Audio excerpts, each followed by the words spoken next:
I feel like I noticed this last time. I was just fucking blind. Jesus.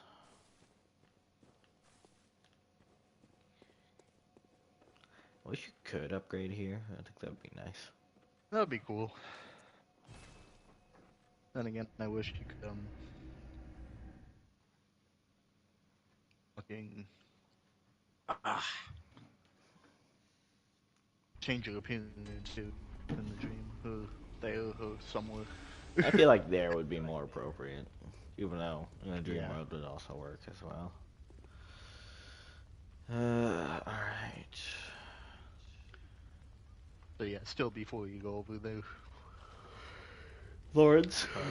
Lawrence, yeah, that's your first step, and then whatever you want to do after that, you can do. Yeah. I'm just saying boss-wise, before you go over there, just, you know.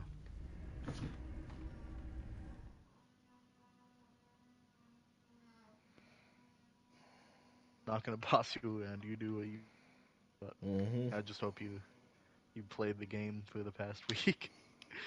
I have not. Okay, well then good luck. That's what will make this so fun. You mean you weren't having fun, people?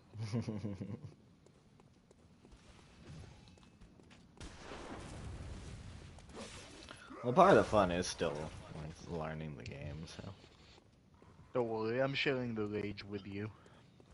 how come? I'm playing Dark Souls 1 for the first time, and I'm actually making it pretty decently far through. Hmm.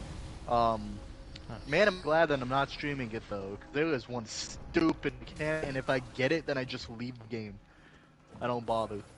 I leave the game and hopefully I reset. Army big guy.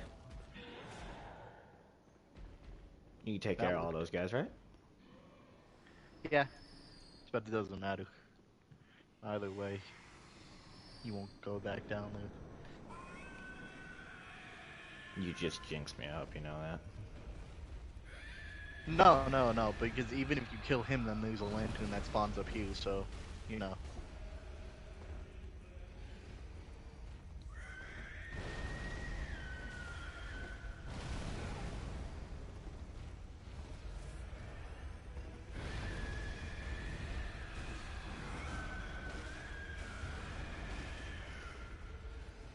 Give me that ass, boy.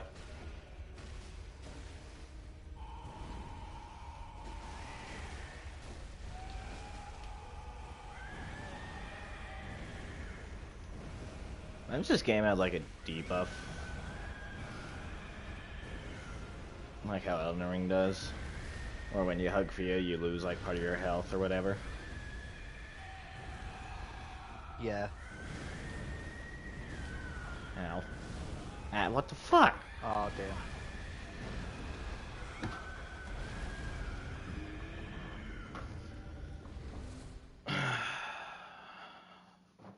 I zigged when I should have zagged.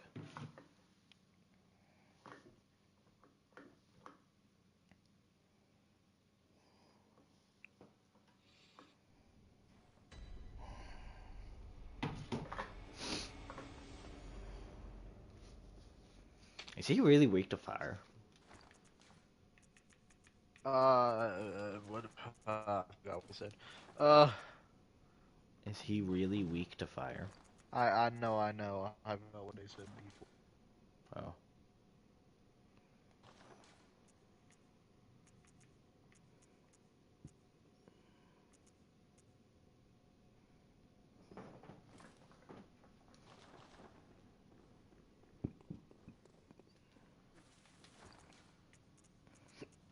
Yeah, if we're gonna wear most of it, might as well wear all of it.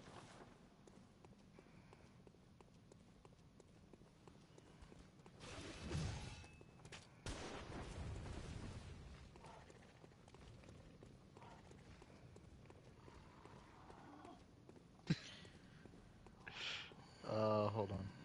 So I'm gonna look, but I think we said he was weak to physical, right? I think so. I don't know. I don't remember.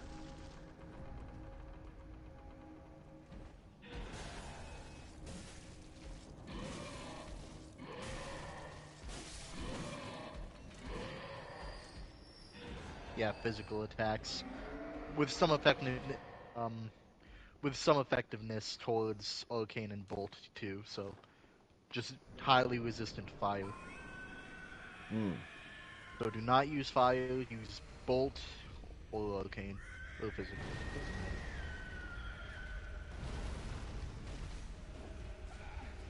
matter. Bruh.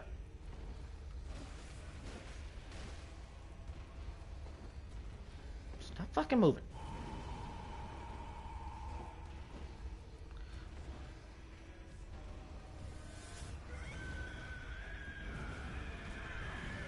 How in the fuck? Bro. Can you stop? Oh my motherfucking god.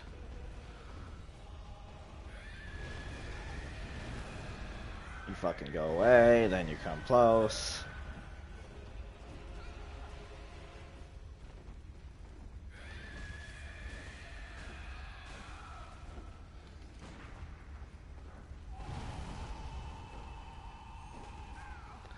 I don't get how that does not fucking hit. Dead ass.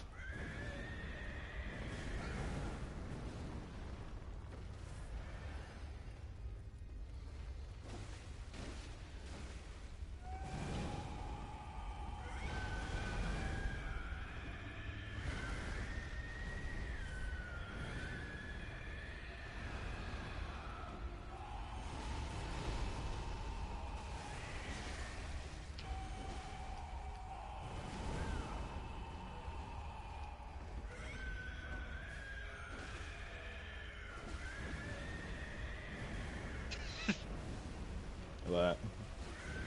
Nothing. I'm just responding to text.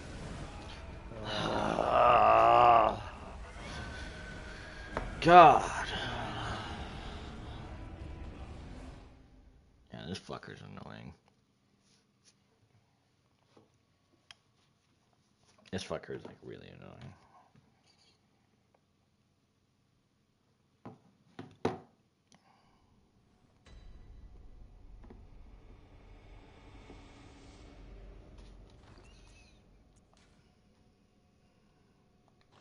You said he's really weak to bolt? Is that what you said? Really weak to physical, partly weak to bolt, but you can just apply bolt or arcane to your physical weapon and it'll deal both. So, you know. Oh, you mean like with the freaking... You can use bolt paper, phantasm shell, like those two things, to apply your weapon with either arcane or bolt. They're about equal in terms of ability. I thought you were talking about like blood gem. No. I mean, don't get me wrong, blood gems are an option, but it's a different option.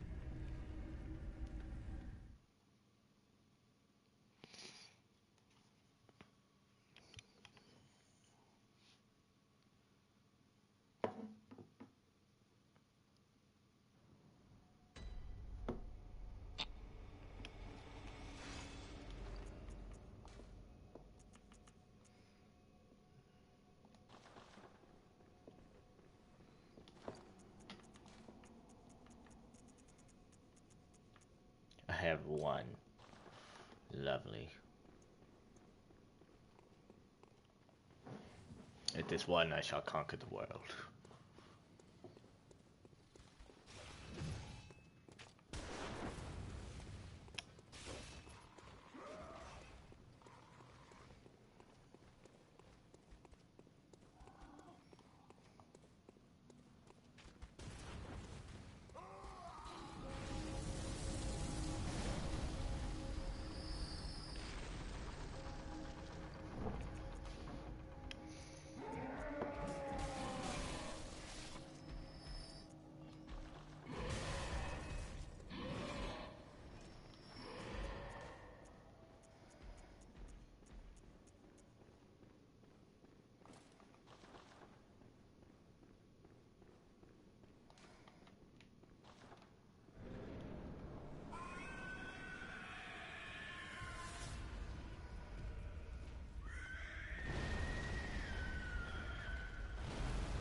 Damn.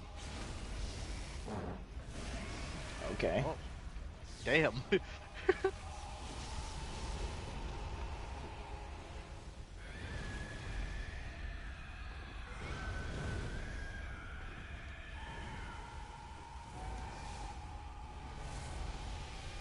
What the fuck? That's just what the cleric does too.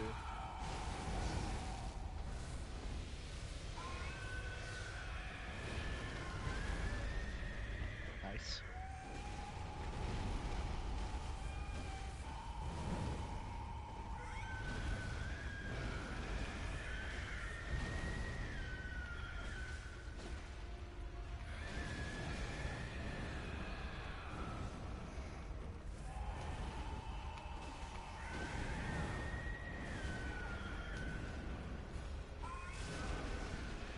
What in the hell? He's... Holy fucking Jesus. How am I supposed to fight that? What the fuck?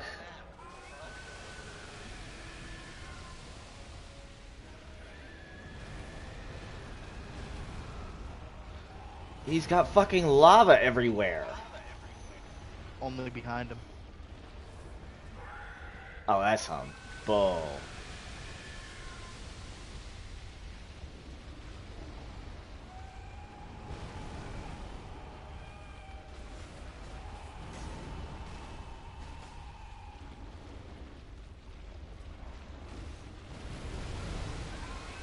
Let me move. Let me move, game. Let me move.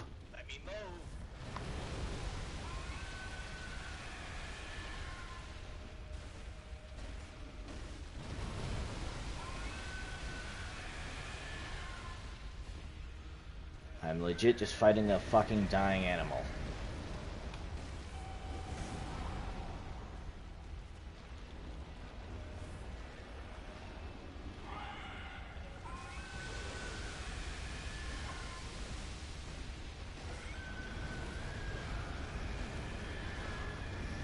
Are you fucking serious, game?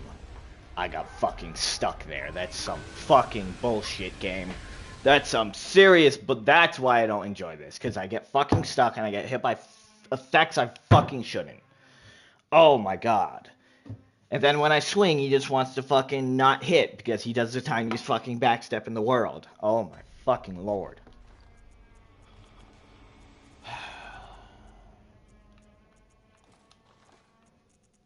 Fuck's sake.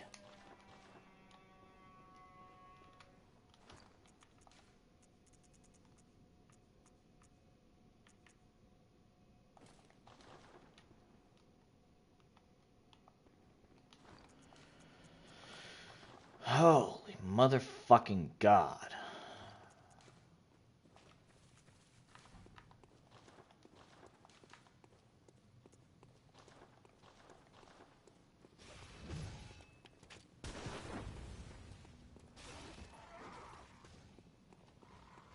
Now that shit's fucking annoying.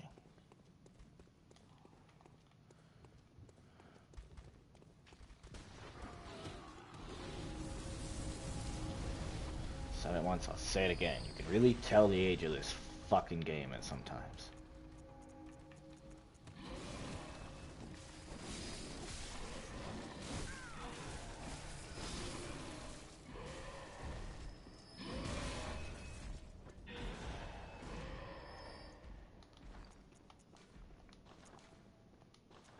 Game, thank you.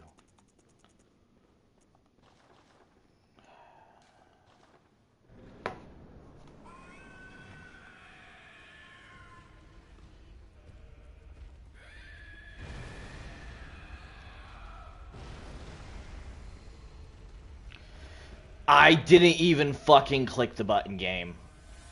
You've got some serious fucking issues.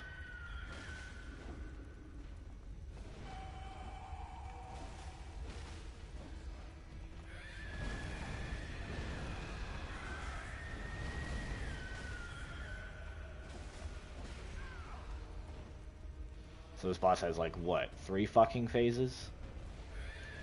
2. Just 2. I feel like he uses more of his fucking fire effects when I get him a third of the way down.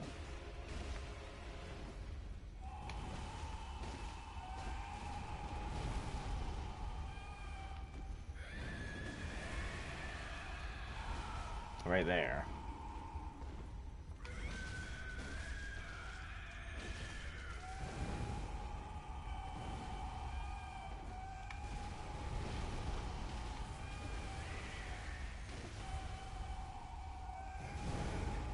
Game? Thank you. Fuckface.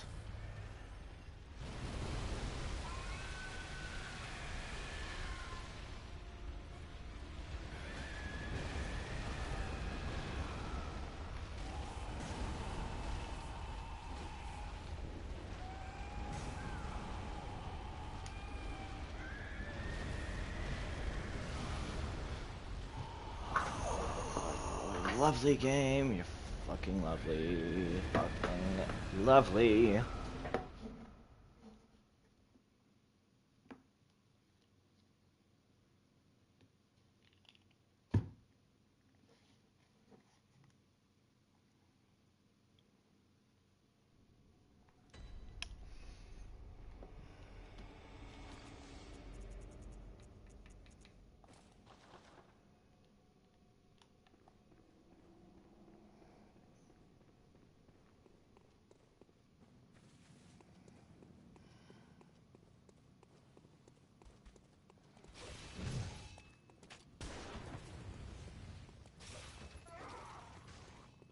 God, I miss my long stamina bar.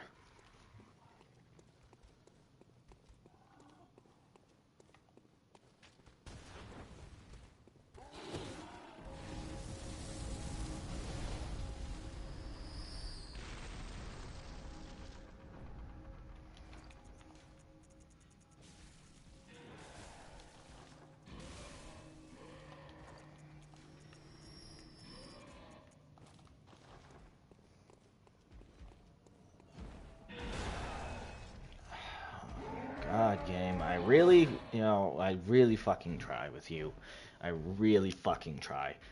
Oh, God. I'm surprised I have not thrown my fucking controller at a wall with how often I fucking jump instead of dodge. Or dash, whatever the fuck you call it.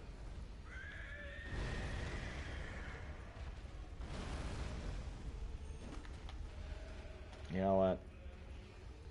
Buying some fucking things to help me.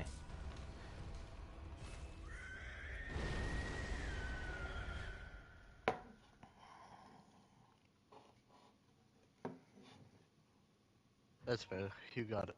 Okay,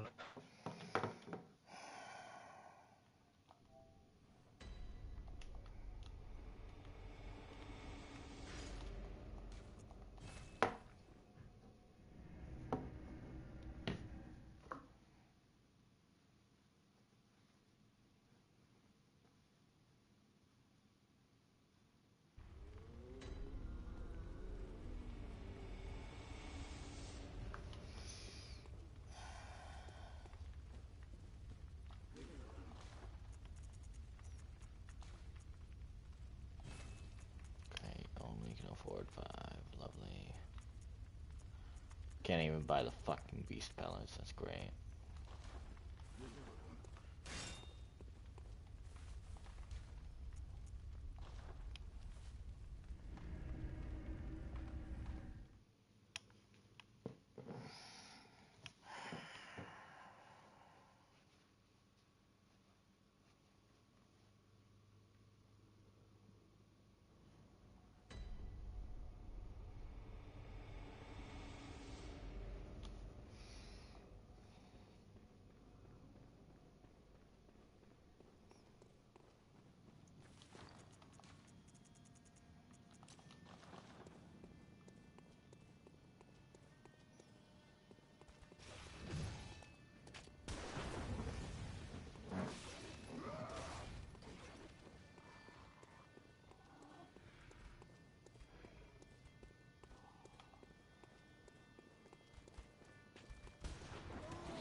Shut the fuck up, Notes. Oh my god.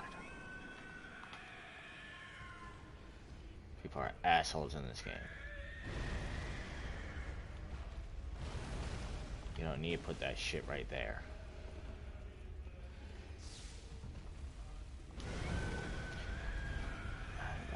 My dodge button dodges. Come on, move, you fuck.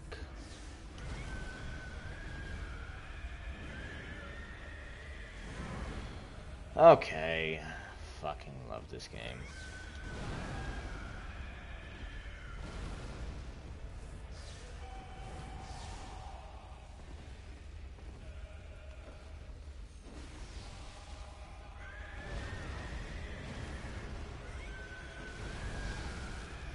I even hit him. Oh my fuck. Oh my fucking lord!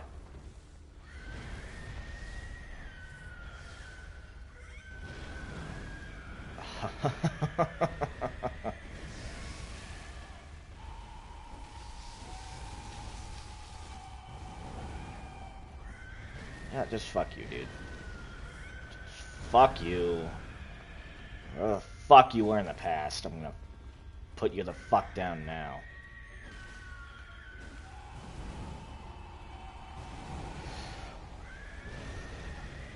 Okay, I dodge at the fucking times. The game has been fucking ingraining. Oh god, I love this boss.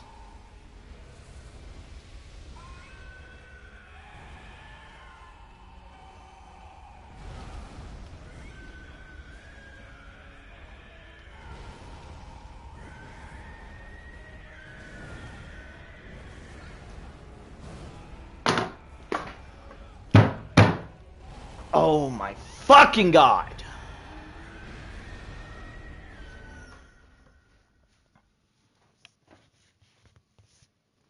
Oh fucking A. Holy fucking shit!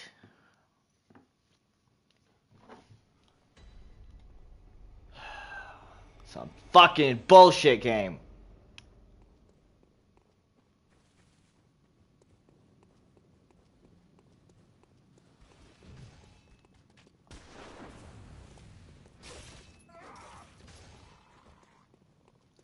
Mulaney is not even as fucking bullshit as this.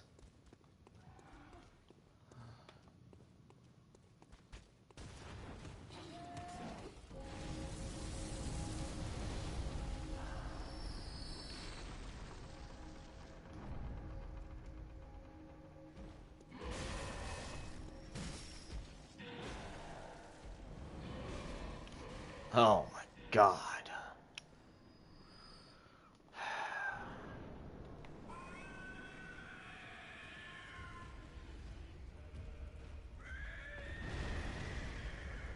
I want to dodge right, game. I wanted to dodge back.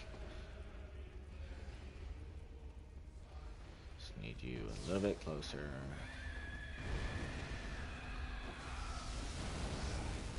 And of course you did that move again.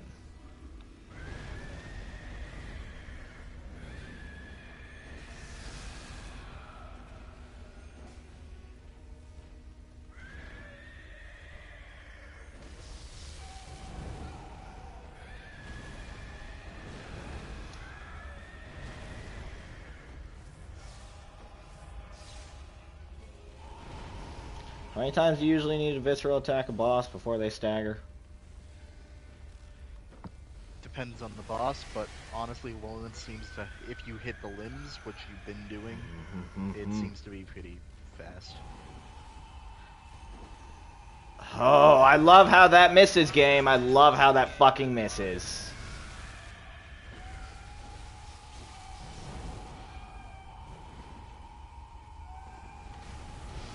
I love how that hits, too, game. I did not want to attack.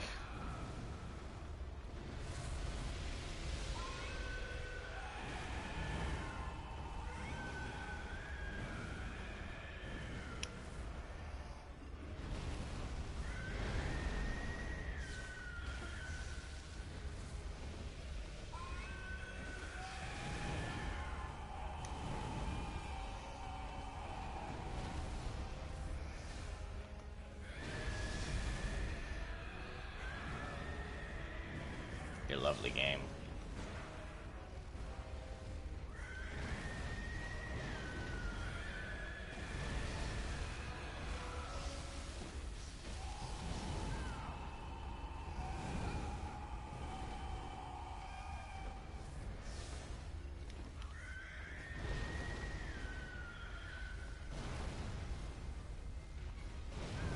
Oh, fucking...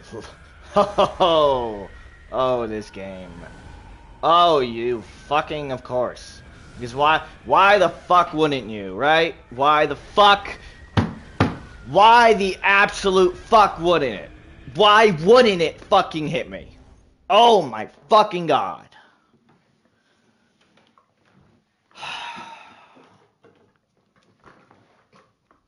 Fuck this, I'm playing my own music.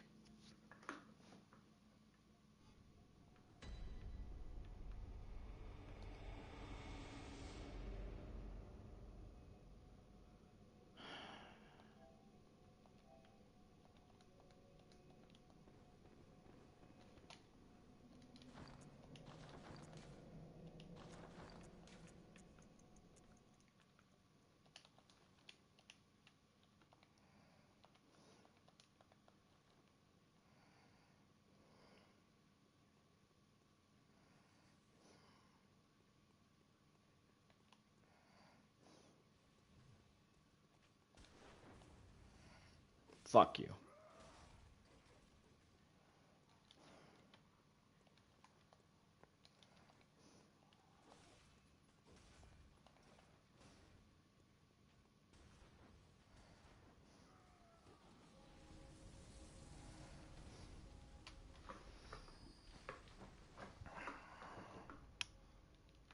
Oh, you want some fucking dog? Fucking die.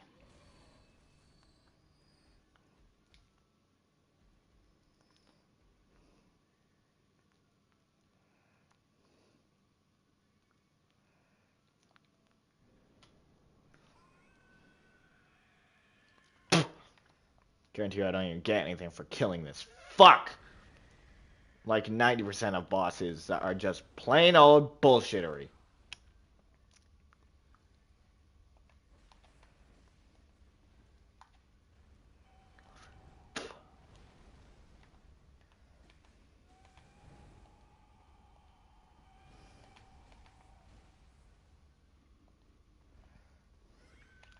I swear you move more than the actual fucking cleric beast.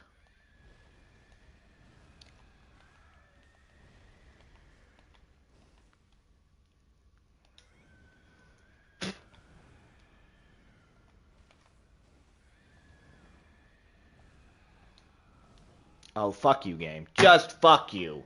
Just fuck you. Oh my god. Go fuck yourself.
That's what I don't like. Oh my fucking god.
I've gotten to the point of angry where I'm hitting things in my room, and I have not reached that level of angry in a long fucking time.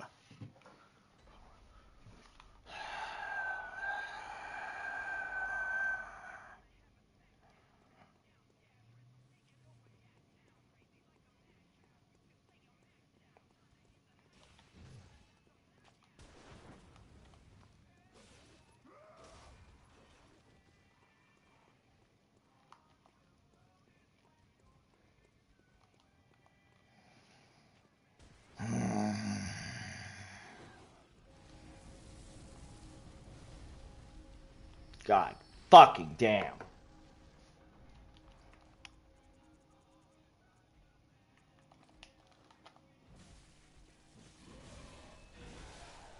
Let me fucking through. You fat fuck.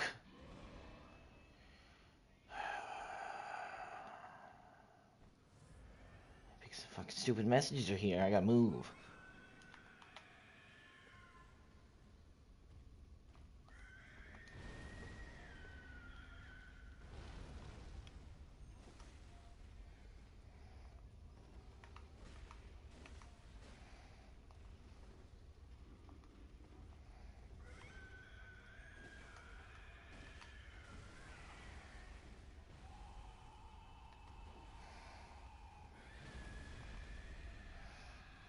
Oh, that's a fucking new move.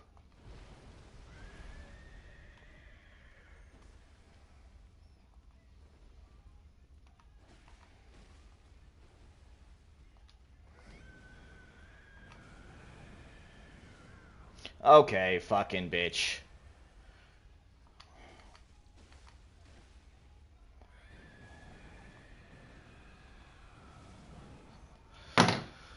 Okay, cause fuck me, right? Oh my fucking lord.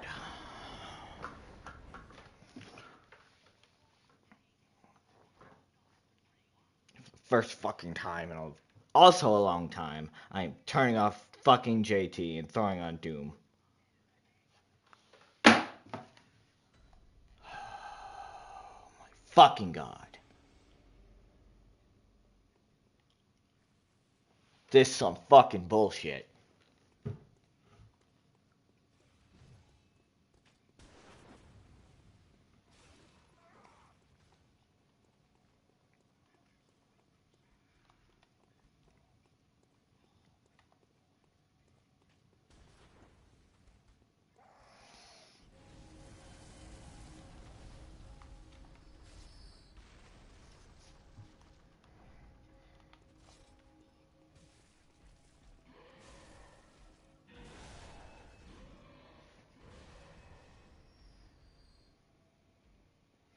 Fucking hate this shit.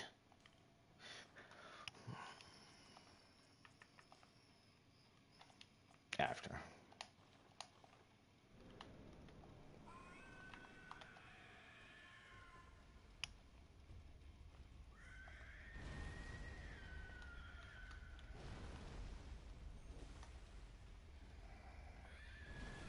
Oh, lovely. You and your fucking fire effects gotta hit me, right?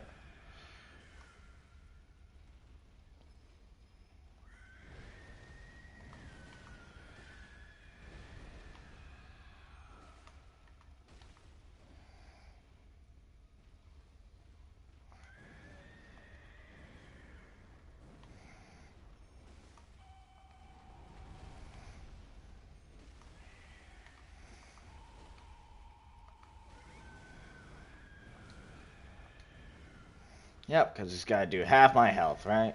It just always has to. Oh, we can't have fucking players surviving 3 attacks in this game.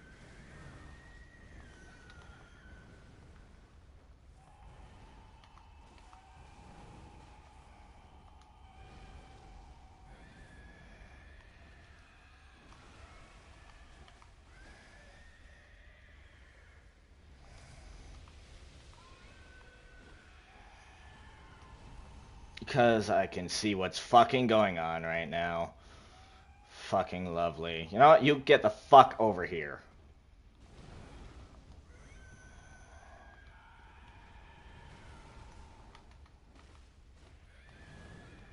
Oh, fucking perfect.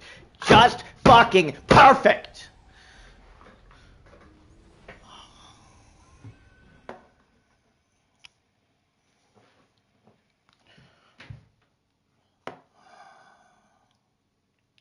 If I get nothing for this, it's gonna be very hard not to punch my TV.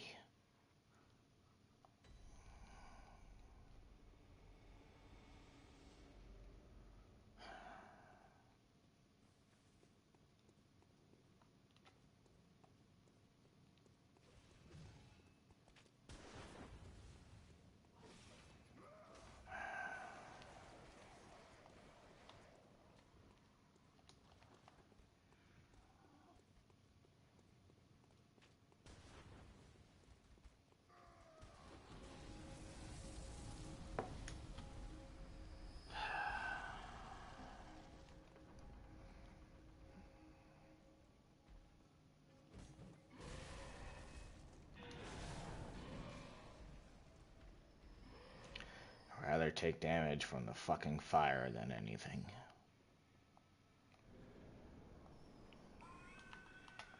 You fat fuck. Come here. Game, I was fucking walking. I was walking. I was fucking walking. And you still fucking jump.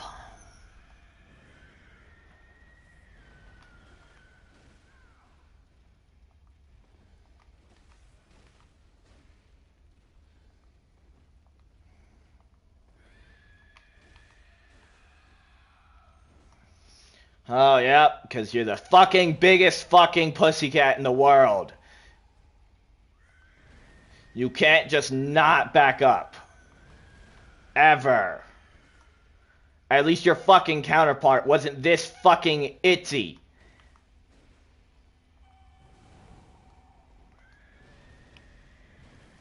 Your counterpart had some fucking balls to him.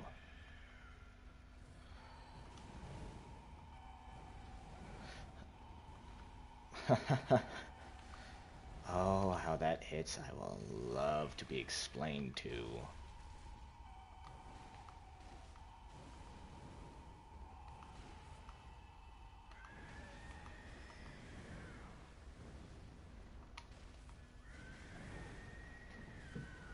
Now. You can do it again? You can do a fucking third time? Is that what?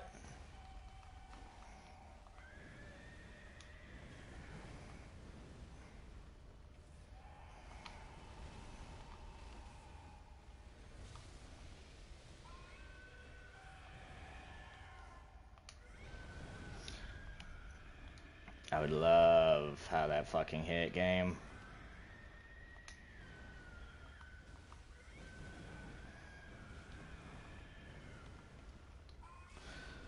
I have... Are you fucking kidding me right now? I have 0 fucking health vials.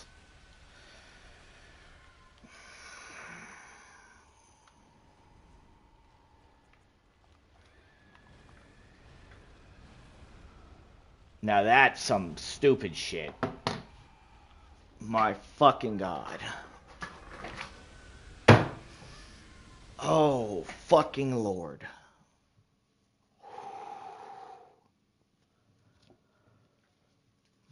I've not been this fucking angry in a long time. Do you even get anything for killing this fucker? As I said last week, it's just that fucking pellet thing, but you're at the last 2 bosses. So if you really don't want to kill him, then you don't have to. I think you've gotten practically the full experience from him, and that's all I wanted you to get.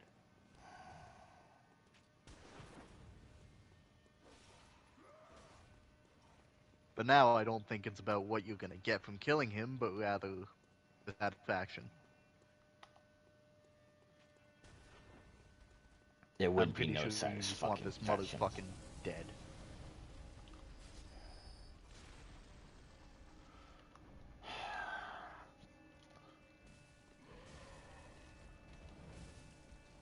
Be absolutely 0 fucking satisfaction on my part, anyways.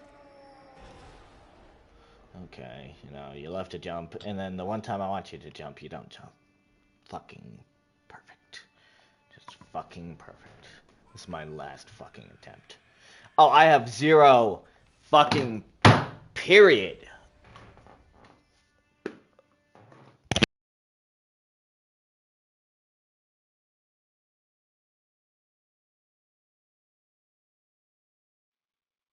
Fucking second time that's happened. Oh, lovely. Never thought I'd fucking run out again, but somehow I fucking have. Because this motherfucker just loves to hit you when it fucking shouldn't.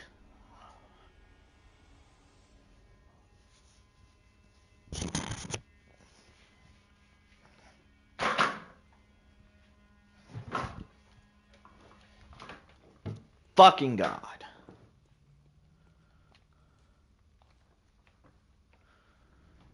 Holy fucking A.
These won't last long. These won't fucking last long at all. Last motherfucking attempt. Or I seriously feel like I will break something.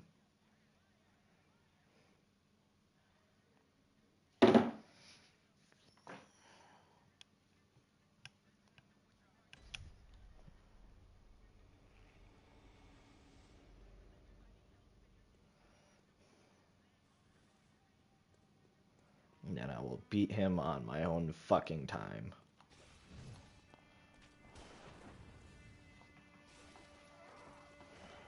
And I don't blame you for doing that. I can't even hear you. I'm not even gonna joke around with you. I cannot hear you whatsoever.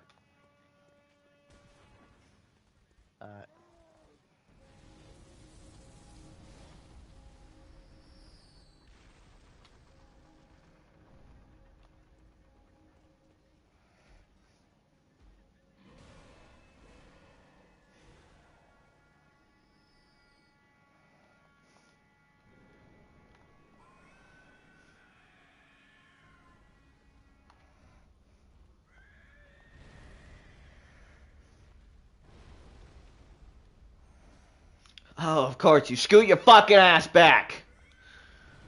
Keep fucking doing it. Oh, and fucking, of course. You just love to do that one fucking move. And how that even fucking touched me, I will never understand.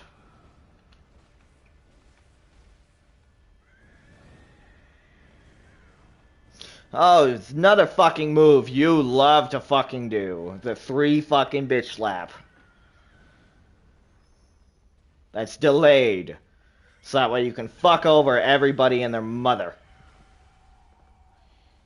You little fucking pissant.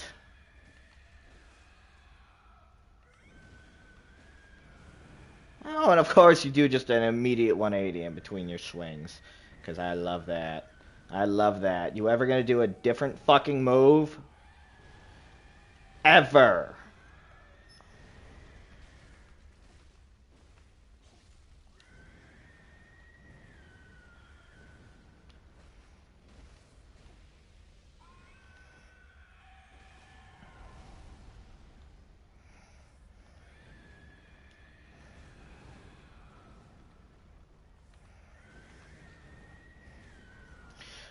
Oh, once again, big shocker there. Did it again and again and again. Because that's all you love to fucking do, right?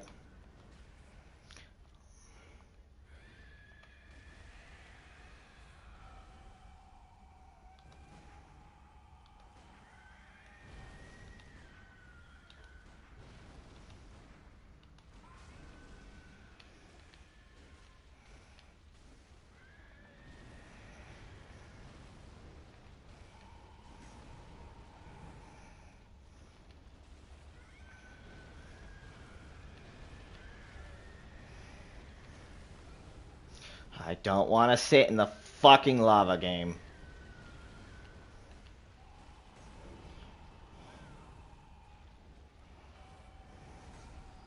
Okay.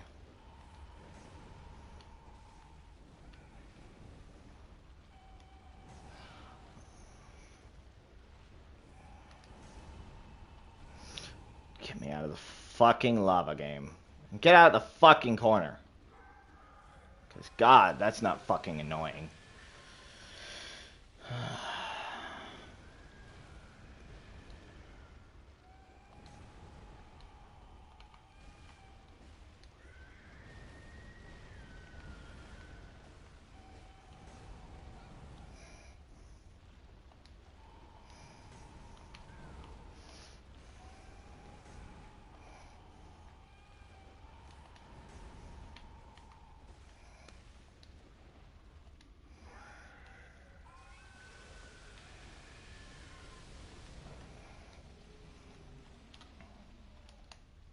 Fucking God.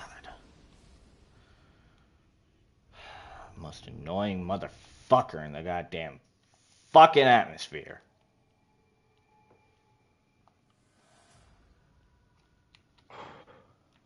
Nearly a goddamn fucking hour on this bitch of a boss. And I mean that with every fucking part of my body. So you and zombie polar opposites, yeah? Fucking hate him. Yeah.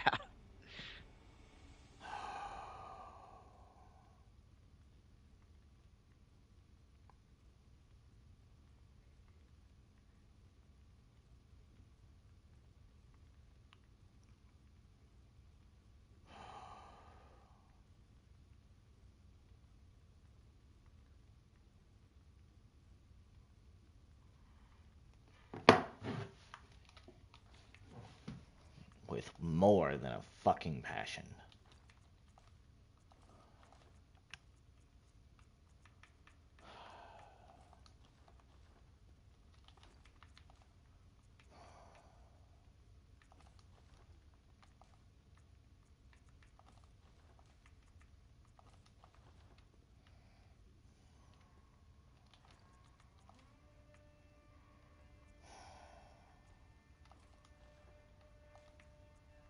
At least the fucking final boss is right here.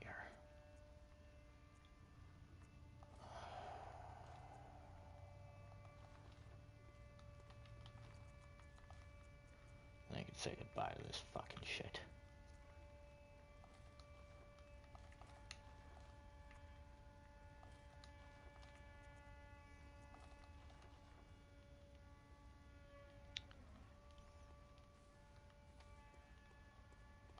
$40K, is that even fucking enough to level up?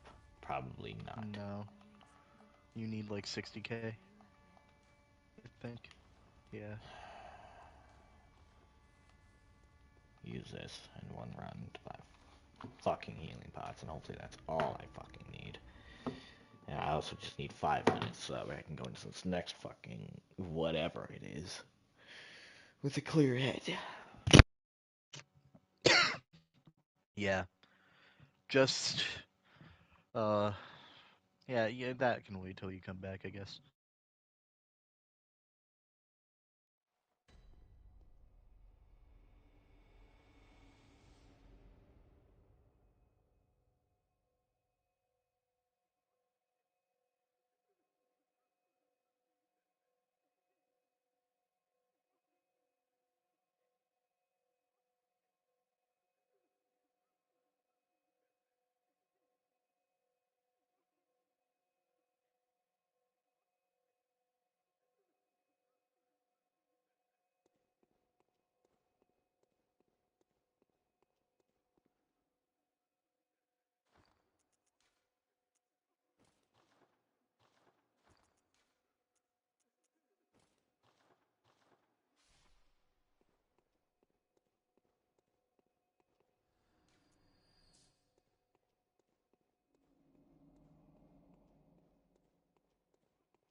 Alright, I will be right back, because I'm sure you will.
I'm back.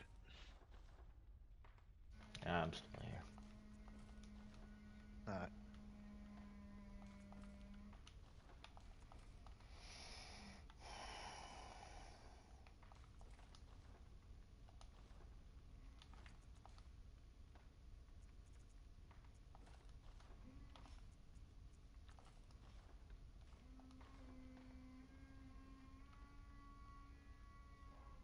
Interesting that it's just the top half that's affected. Oh, wait. Hey, could go back into your, no, that's not what I meant. Go back into the fucking rune thing. You could have given yourself another blood vial. Yeah, one more. I doubt it would have affected Still, much. still it's something. Oh, but yeah, that is interesting. I'm just more, uh, interested in the effects of it. That's all. I feel like that can be extremely good with some fights. Yeah, so. It just boosts your damage like by tenfold, pretty much. Definitely not all, though. Yeah.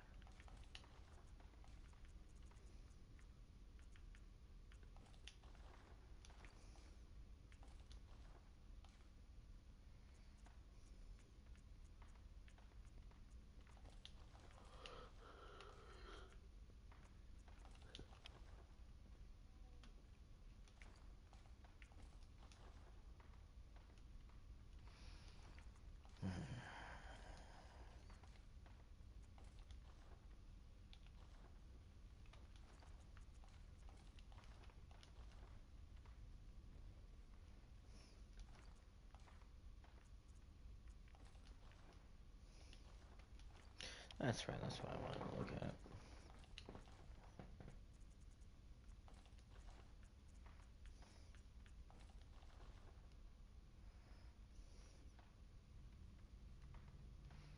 The hat's a bit out of place, but I do like the half mask. Same. I feel like the same way.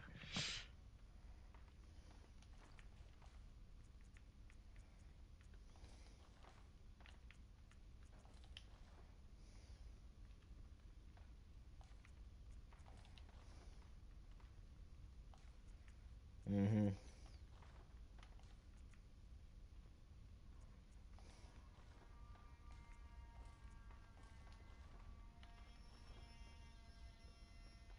Yeah, this thing. Mm. Oh, Nah, zombies it's just zombie asking in if chat or I. something. Yeah. Yeah. I mean, I already told him I'm fairly certain that that is your least favorite Soulsborne boss. Period. At least I know it is. At least what? At least right now is. Yeah. Yeah, right now it certainly is.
Hmm.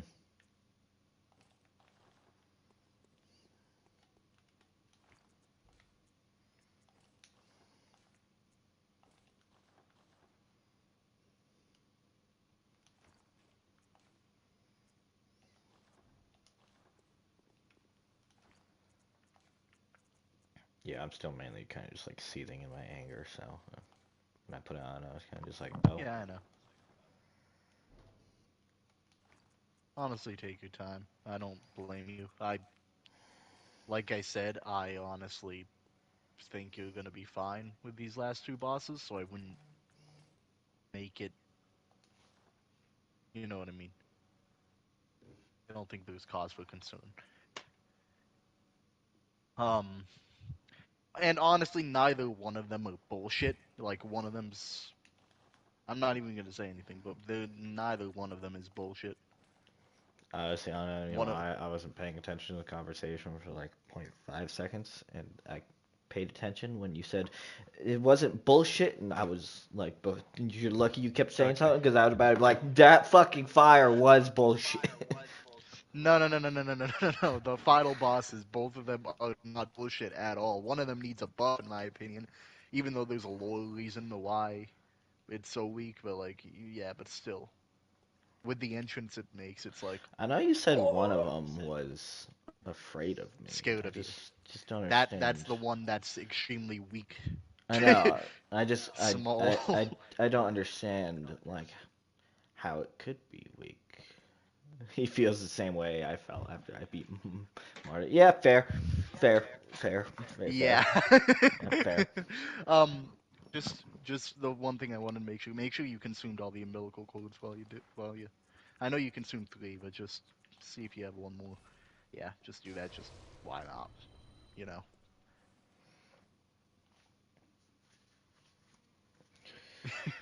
And I actually just found out something new about the game, which I will tell you after the ending. But I intend on doing that through my playthrough, Hmm.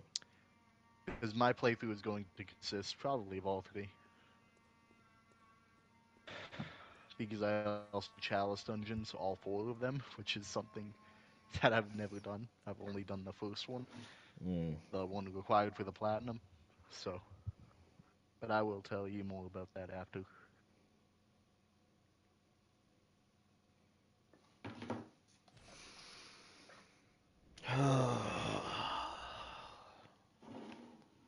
Alright, I'm back to the natural state where I'm smiling. I don't know why, but I'm smiling, so I think it's probably because I've had some laughs with y'all. All right. Oh, All fucking I can God. say is when you when you go meet Gurman, do not press X. Just let the conversation play Do because not I don't want you click pressing R the wrong button. button. Don't click that either. Actually, I mean, with the ending you're going for, technically you could. But just don't hit X too many times, or else you will get the wrong ending. You might make the wrong choice.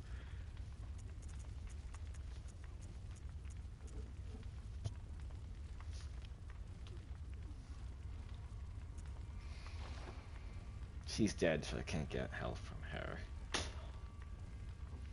Yosusuke's dead. I killed her. I believe you still have a Yosetsuka blood vial, don't you? No. I saw one in the inventory earlier, so Yeah, I unless you used used it it during during the fight. Lawrence. Okay. And then I died. So. Fat Loud did that, didn't he?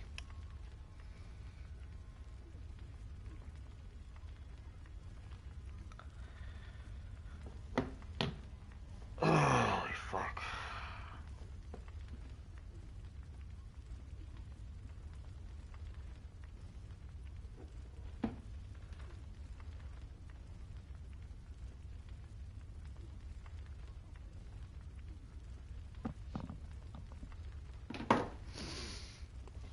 Alright, put the phone down, turn it off.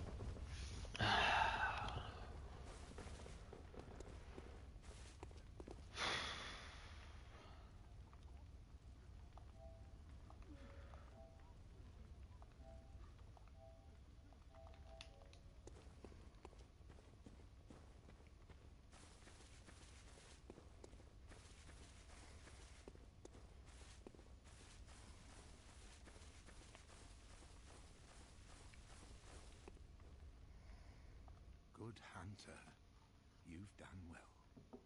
The night is near its end. Now, I will show you mercy. You will die, forget the dream, and awake under the morning sun.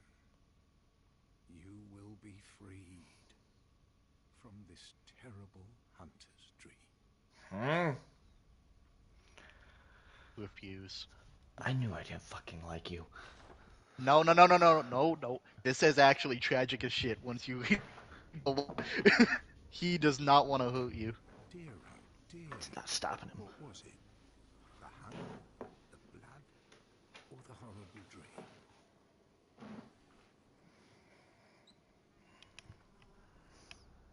Oh, it doesn't matter. You can fucking walk. I knew I didn't like you from the beginning. It always comes down to the hunter's helper to clean up after these sorts of messes. Oh. Tonight, I'm gonna be taking that. joins The hunt. Gorman the first hunter. You are slow as fuck. I guess you do have peg legs, so can't really blame you for that. Oh, yeah, look at that, the old man, he's moving a little faster. Interesting garb, too. I feel like that's part of the Charred Hunters set. Oh, Jesus. Yeah. Man will juggle you. Nice. That's probably how I'm going to do this fight. Yeah. That's how you do all hunter fights. Ah, damn it.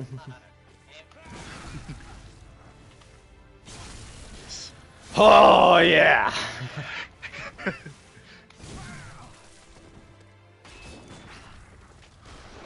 Okay, so it turns into a sword, and he has a modified blunderbuss. Got it. Damn, I just realized how fucking tall you are. God, fuck. Yeah. Ow. Oh, well.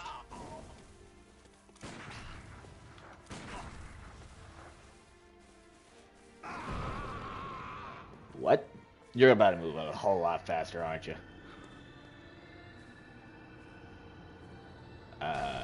Oh, okay, no, so you ow. You explode. How did that miss? Wait, what?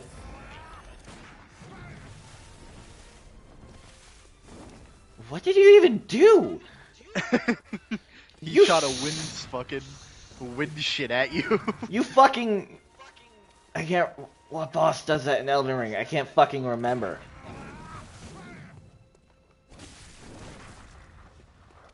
I should probably do this. Damn, you really are fucking slow as fuck. Oh, you have to double attack. Interesting.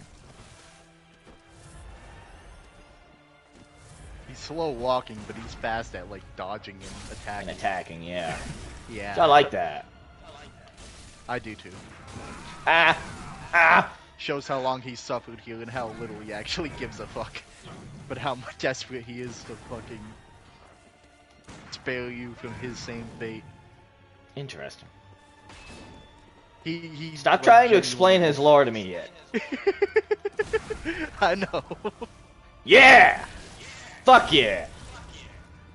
I'm just making sure you know he's not a bad guy. All evidence to the contrary right now. I know. How the fuck? Oh, he fucking... Yeah, I know what he did. You're lucky he did that attack. He curved. He zigged when I think he thought he was gonna zag.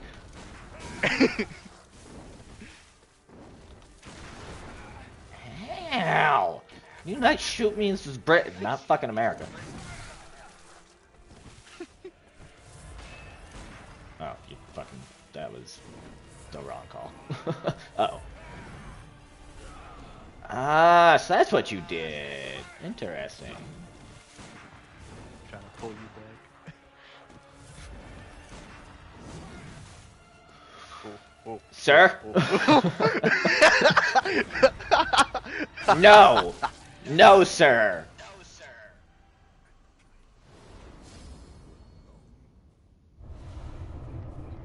Oh. What?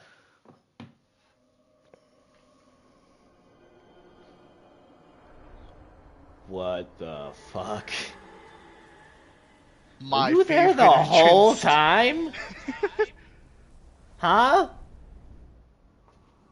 Were you there the whole motherfucking time? And I just couldn't see you? What are you? What the fuck? Get your fucking mitts off me. No, what the fuck? Yeah, get back, you fuck.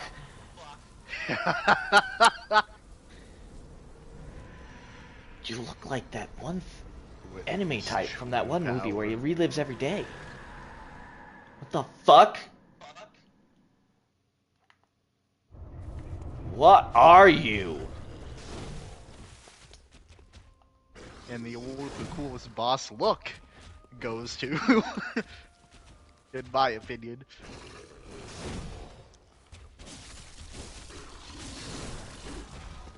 You do so little fucking damage. Ah, okay. Yeah, I take that back. That's right. Fucking walk away. Ow.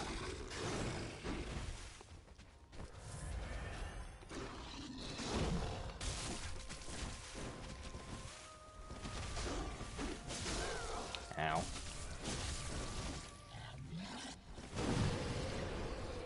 Holy fuck.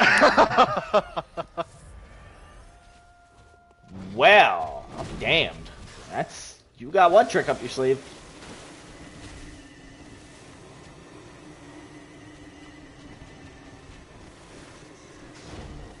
What in the fuck? What in the fuck is going on? What in the fuck is going on?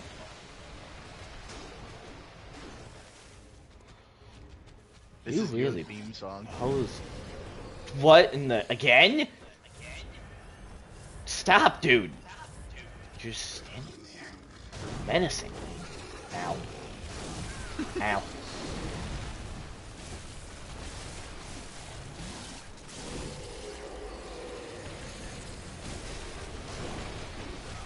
Oh god.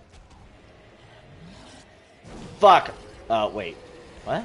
Why can't I? Why aren't you letting me? What? Oh, you put a fucking debuff on. Of course you did, you fucking sly little cunt. Let me heal, you fuck. When is this gonna wear off? There it is. There you go. Oh. 2 in a dream. Ow. Let me move! And hit him. That's right. Fucking run. If it makes you feel any better. Fucking Actually, I'll run. tell you that later.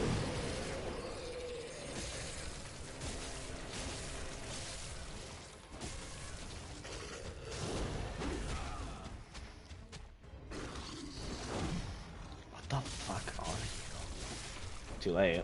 I don't know. Damn. What the fuck? So that's the one that's scared of you. Nightmare And that theme song Slain. is yours, not its. So the music. Oh, it's not on fire anymore.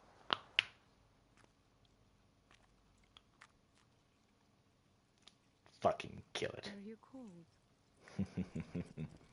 Good. Lady, you know our job here. We're god hunters for a reason. Oh, good hunter. Wait, am I gone? Is that me?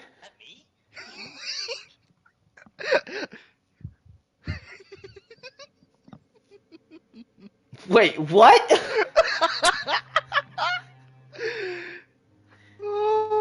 That's how it ends? That's the true ending. And the only What way the you can fuck? change things is by becoming a god yourself. That's me? Yeah, that's What you. the fuck? I mean, you were eating god's umbilical cords.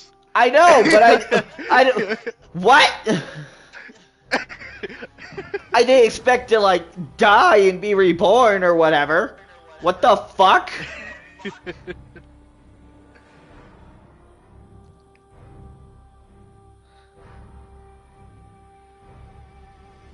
Huh?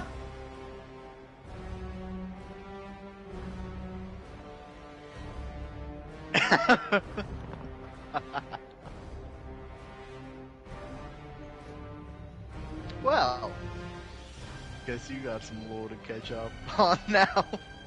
I do.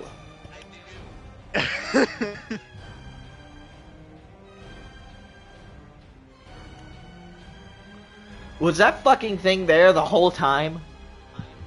So, yes and no. So, like with the Gorman fight, or just in the Hunter's Dream throughout In the entirety Hunter's of the Dream. thing? That thing created the Hunter's Dream. So how is it still around after it died?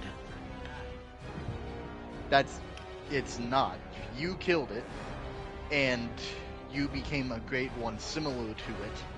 Essentially, not replacing it, but becoming a great one of your own volition. So I made What my you'll own do, you Hunter's don't Dream. know. No, so it's the same Hunter's Dream, because like once the nightmares are there, they're there forever. The only thing is that you were present in it, and you kind of took its place, but you're better than it. So like you actually have morality because you were a human being. So it's heavily implied that you actually can stop the hunt from happening altogether. Next time. Gorman essentially made a deal with the one you just killed to create the Hunter's Dream. Unfortunately, it's no better than making a deal with the devil, and he kind of got himself trapped there. And that's why he was trying to kill you, to avoid you having the same fate as him. Lawrence also said he wanted to become stronger. However, once again, it's making a deal with the devil, and he turned into that fiery beast because of the deal he made with that thing.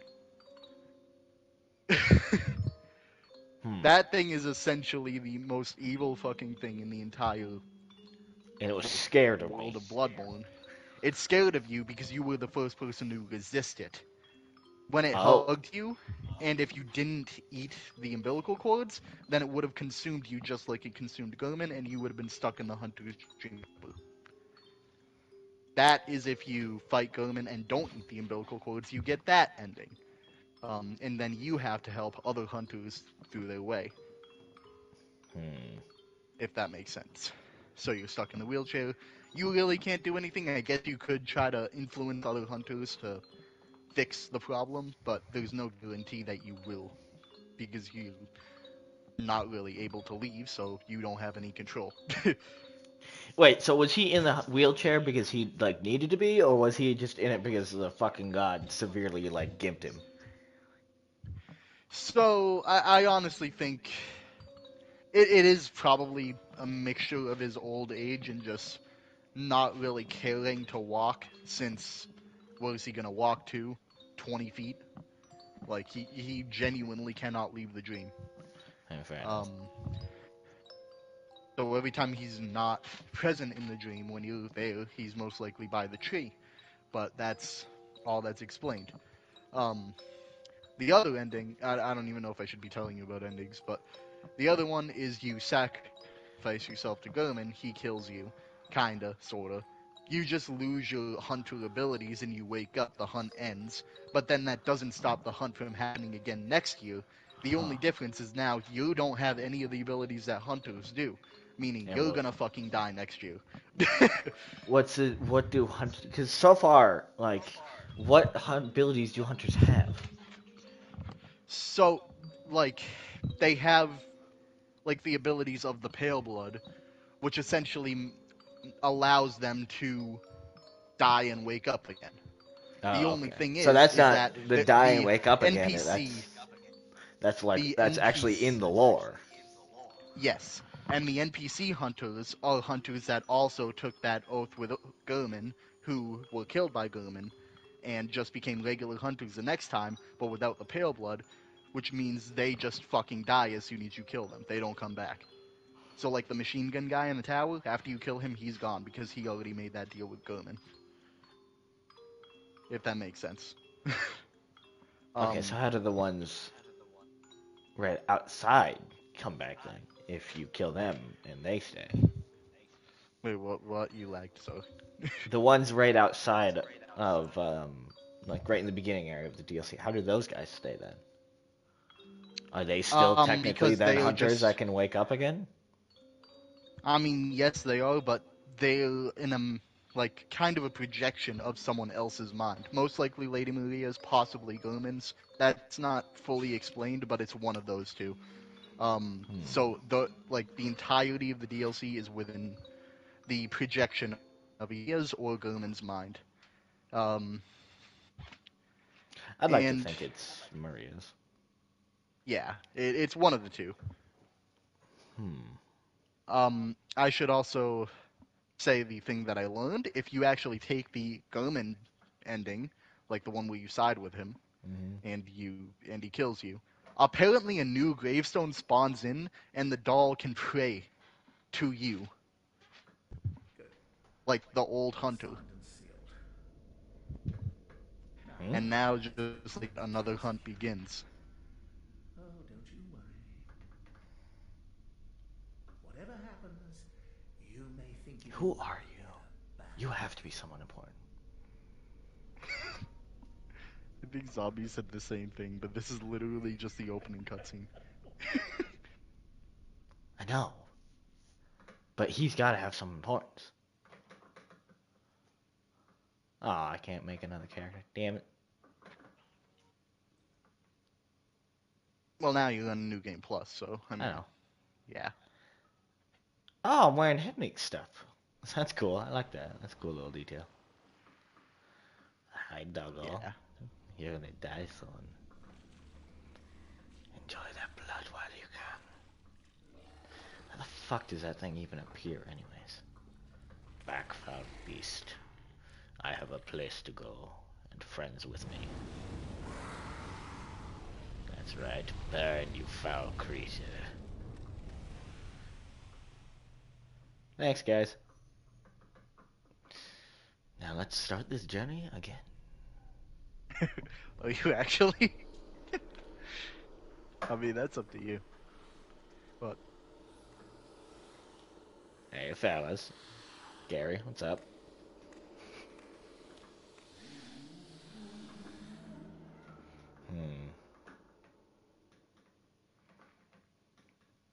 So You found yourself a hunter. are those things how I made my hunter's dream world? I mean, it's not your hunter's dream until you kill the fucking moon Oh, so presence or they just Flora. okay. Same thing. Um. So that's what makes you a hunter, though. So those things, like the fact that you can see those things, is the like what makes you a hunter. Um.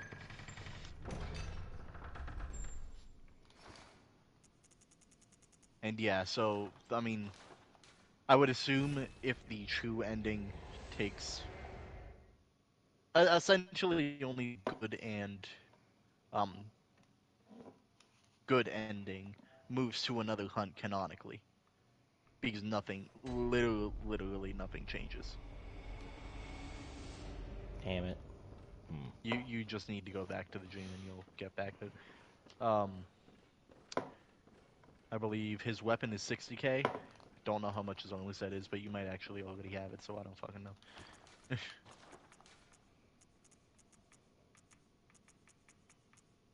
No. Oh, and you can hear the fucking crying. Baby.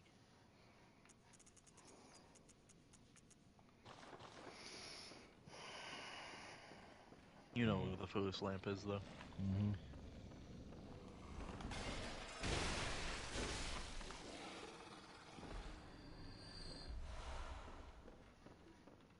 Things are 0. scaled up the entire. That actually ended perfectly because I ended with 0 and 0. Oh. I used everything in that fight. That was a true fight. That it was. I mean, it was a dual fight, but then again, even if you died to Moon Presence, you would just respawn and fight Moon Presence. You wouldn't have to fight Gloomin again. Really? Yeah. Wait, that's what Which its is why fucking name was? Moon Presence? Yep. Its Damn. real name was Flora, like I said. Huh. I did not hear you say that. Shut the fuck up.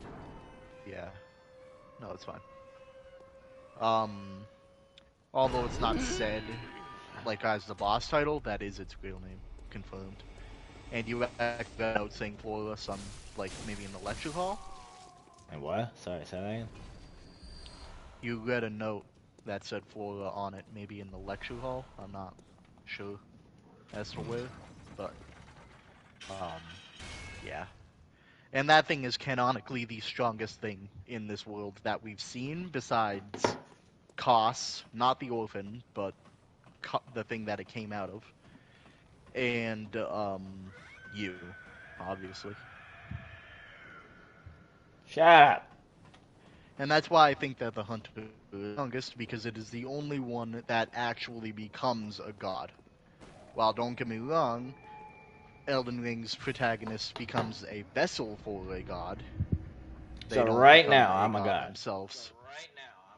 Well, in that ending, you become a god, yes. Right now, I actually don't know the implications of New Game Plus when it comes to that ending, but it's like you might be the same person. I don't think you're the same person, but you know what I I mean. look the exact same. I have all the same shit. Because it's New Game Plus, I mean, they're not going to take that away from you. But lore-wise, I believe that thing that you I feel like they became would. was a god. If New Game Plus, I feel like at the very least they'd have you change your appearance. Maybe you could just save the one you kept using, but at the very least they'd put you in that screen again. If lore implications wise, if you became that god, you New Game Plus somehow. Why aren't Yeah, you but at the awake? same time, like, I have insight. you have to gain insight. You have to gain one insight, I think, Wait a minute. So to find a boss, or what happens? I mean, you could do that. Dang it. It's not gonna work until you reload the area, but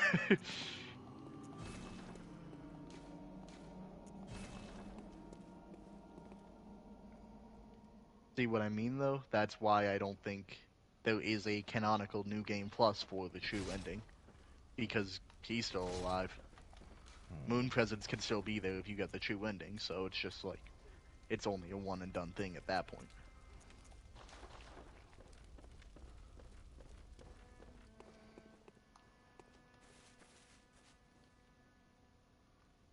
And wait, you can actually see in there from here. Maybe Maybe. you can, yeah, see? You can see inside Oh. the little area. I Maybe thought you can said see you him. could see him. No, he's right there. Yeah, Maybe you can see him in there when he's not over here. maybe. I wouldn't know. Also, I love how the one time I died and came here was the one and only time he was over here. Really? Yes. Did you talk to him? Or... No.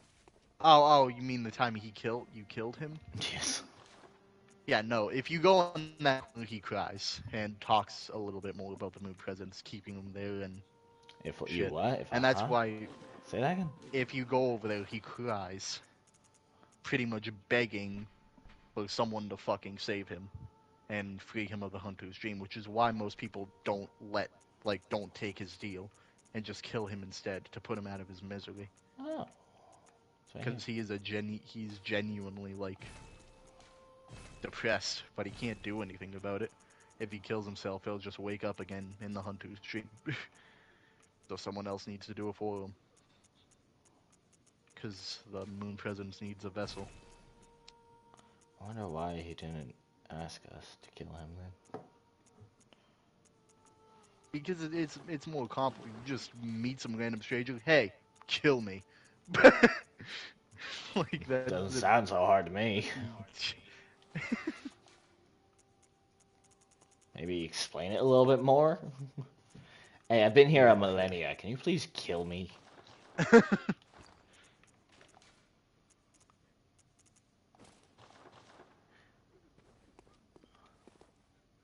Eh. It's alright. I think I'd find it cool if you had a little peg leg.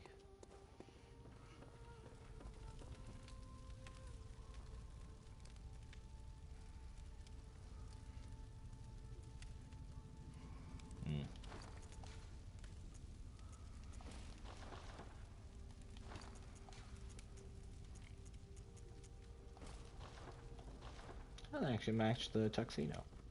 Or the vest. Interesting.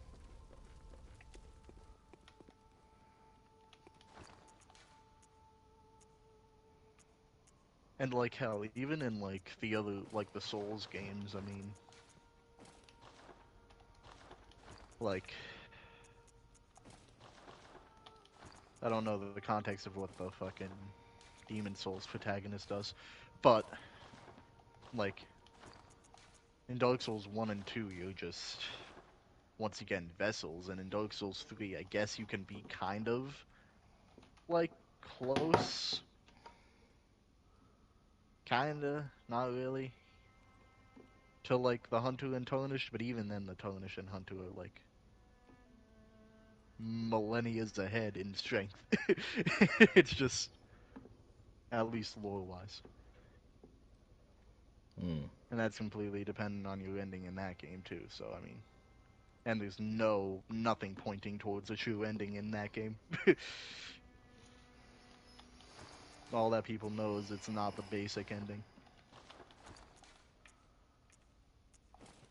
It's literally any other one.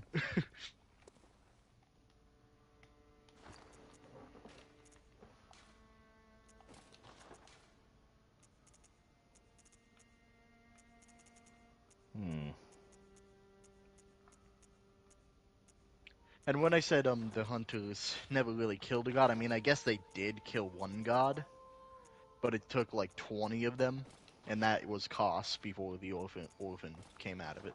I was about to ask, how did... They essentially beat it with a bunch of bats while it was already weakened, and then Lady Maria was set to cover it up, and then she became depressed. She was already depressed, but she became even more depressed with trying to cover it up and the horrible experiments they did in the fishing hamlet. So she just killed herself.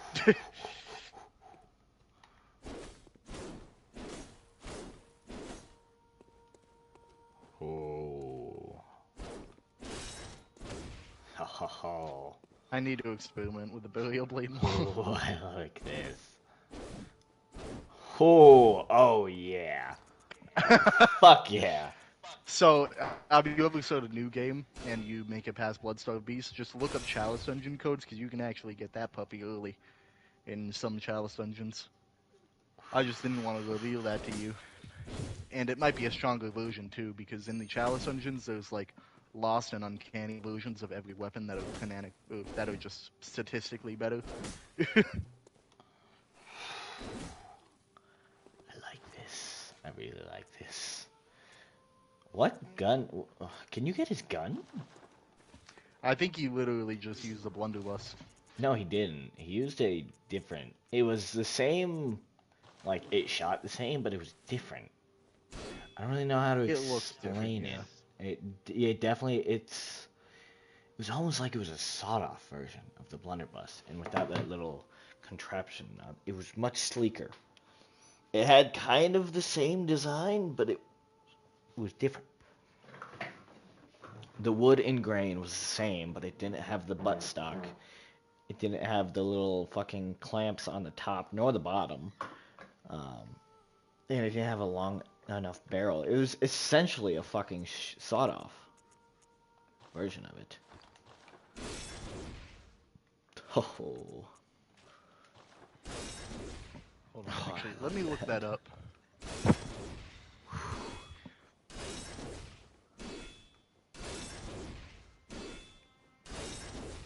Alright.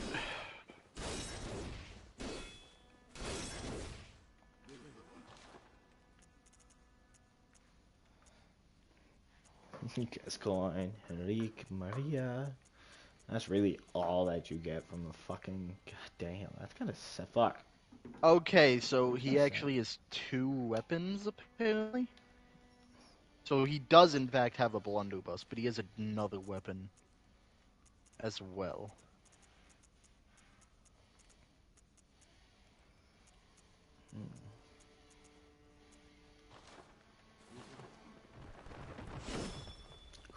Oh, that sound. Oh, that shing. Oh, I love that. It's not confirmed. It's not what? It's not confirmed what his other weapon is, but it's a variation of the hunter pistol. But the other one was the blunderbuss. Interesting. I'm not gonna lie, I'm still kind of a little bit surprised I got that in one go. I'm not. I told you you would. With how much I was struggling against Lawrence, I really was doubting it. Ooh, wait a minute. Then again, Gurman is like considered like the third hardest base game, give or take. So. If you don't know how to parry, probably. No, even if you don't go through the DLC, you'll get smacked around probably. But because you did go through the DLC, you were pretty fine. I wasn't even using anything from the DLC though. But still, the experience. Because when I played this game, like on my very first playthrough, I didn't play through the DLC. I didn't play through the DLC until, like, maybe my 3rd playthrough. Did you have it already? No.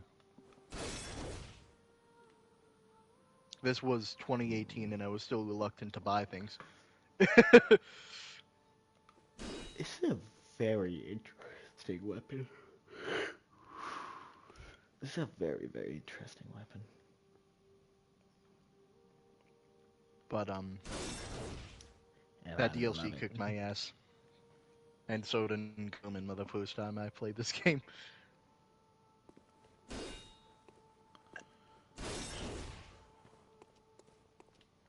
He didn't kick my Do I ass too still bad. have... Oh, damn it. What? I don't have all the fast travel points. That sucks. I'm gonna upgrade this. You do still have your Chalice dungeon though, so hey.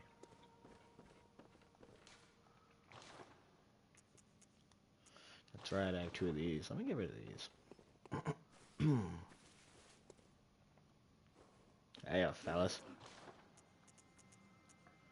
Don't need you. I also don't need you, so... Danka. Wait a minute. Do I now have... I do! Look at that! I have it again. The Sullied Bandage. You already had it. No. Unless you like sold it. Wait, did I sell it on this one? Or was it the other one I sold it on? I don't remember. Me neither.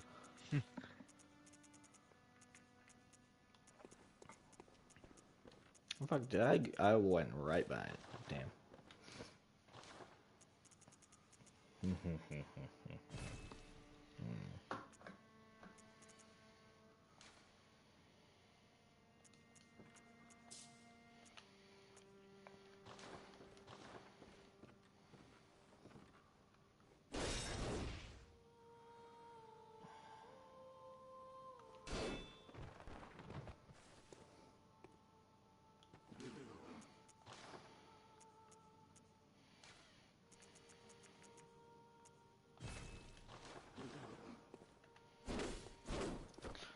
I do like the main weapon too. I just think it's a little bit too slow for my taste. Well, you used...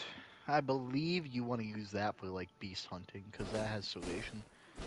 But, the actual scythe, I don't know.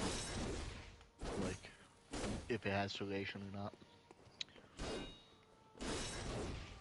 Oh, I love that. Pop!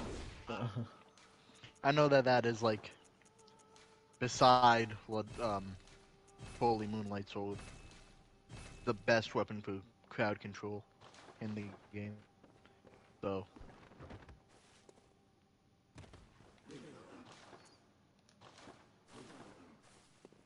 I got insight, might as well use it. Alright, I don't want you there. Why are you even there? I'd never put you there. Excuse?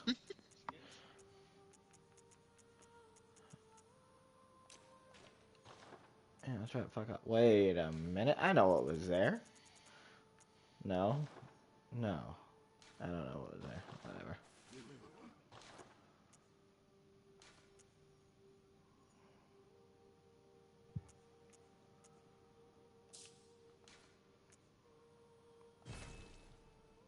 Cool. I need one more. I'm bad at that.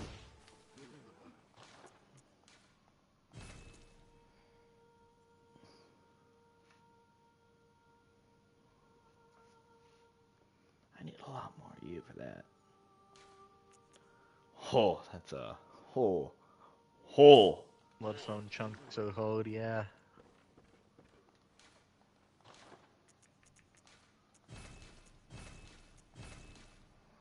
Oh. Oh, 4. 80? Man, I don't really need insight anymore. True, you don't. I mean, you've seen everything. Well, probably not, but you know what I mean. I'd do it, personally, but that's just me. You want the weapon. Damn, that's Even a lot New of Game madness. Plus. Holy fuck. That's really what you get for using that? Damn. Cheeky little It comes fuckers. down. What? I thought I had a rock. What the fuck? Well, I know you can't get that. That's like, 60. yeah.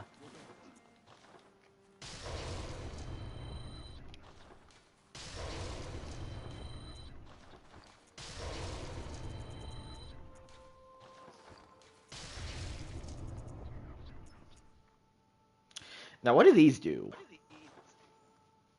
What does that mean? Find out. Use it and find out.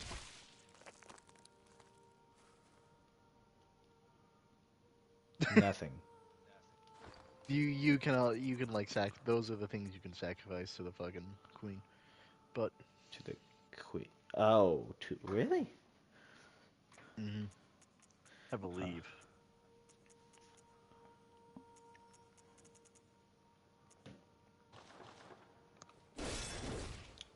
Oh, it's at +9, so I think that's still pretty good.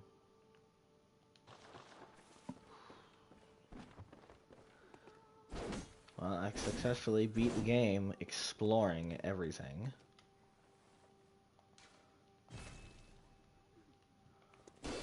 Pretty much. Yeah. There was only one thing kinda that you missed was behind, honestly. And what was I that? don't think zombie the brain of Mensis. The brain? Is It's that in the not DLC? no, it's a base game thing. It's essentially the make contact emote they have.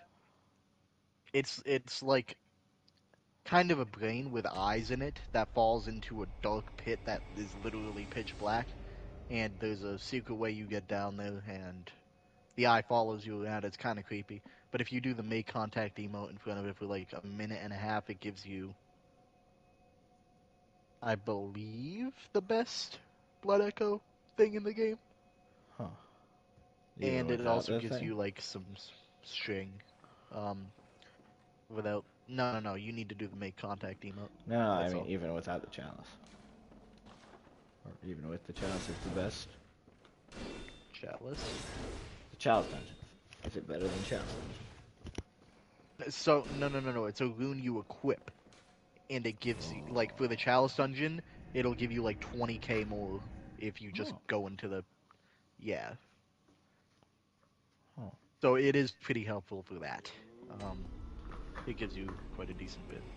Hey, Hey, this hey. did work. I am a doll, honorable hunter, and you will have to invoke. Very well, let me. Yeah. Oh, that's good. I'm pretty close to leveling up again. Okay, I need more of this.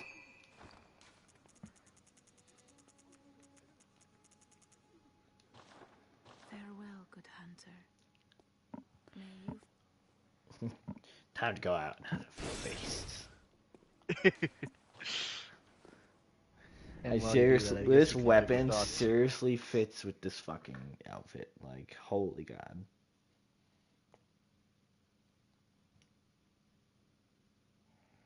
Never in my life did I think those two would pair together well, but I was proven wrong today.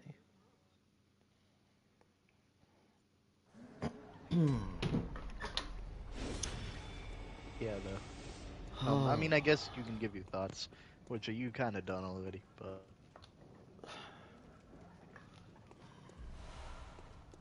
if you're even ready to. But Yeah, I just want to kill these. that does good damage. I ain't even gonna lie. And these guys are buffed too, aren't they? Yeah, they are. They're the most buffed enemy in the game because it's the beginning area and each level or location is buffed differently. Like the fishing hamlet is only a tiny bit stronger than the base game. About 0.6%, I believe. And what's this area? 31 point something. So these are literally like the strongest enemies in the game right now. No, I mean they are scaled up to endgame. Let's just put it that way.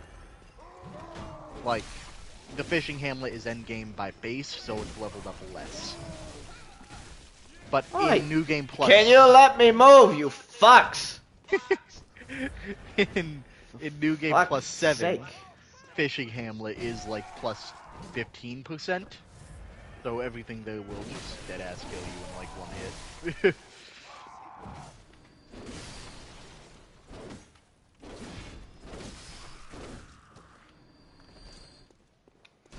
I like this weapon. I really like this weapon.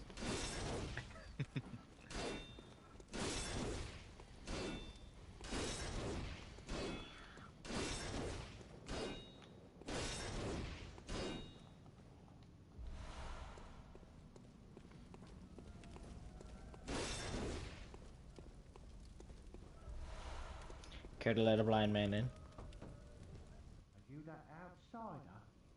Well, sorry, but I don't want anything to do with you. Trot along, will ya?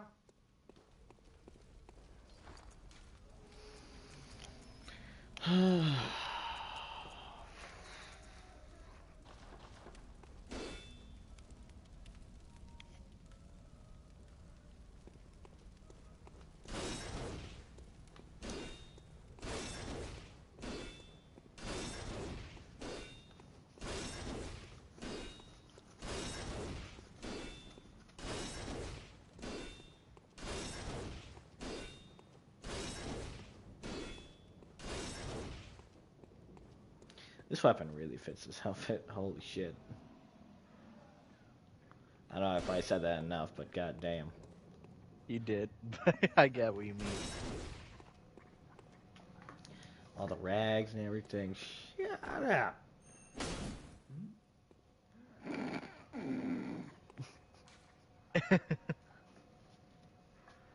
I like that transition, don't you, lol?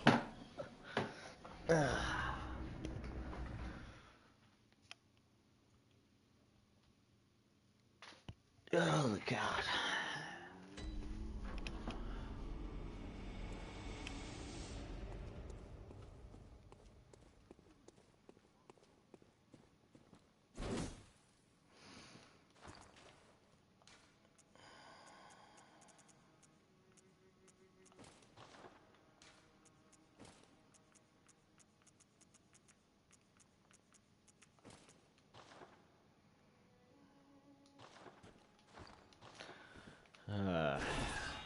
Oh.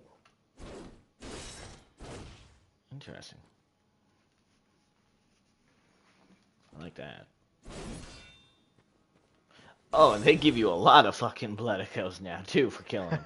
God damn. welcome. What is it? Of course they do, to make sure you treat it right.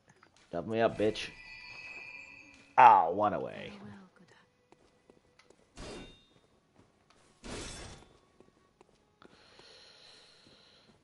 do wish that was open, so 'cause I feel like that would be a good place to.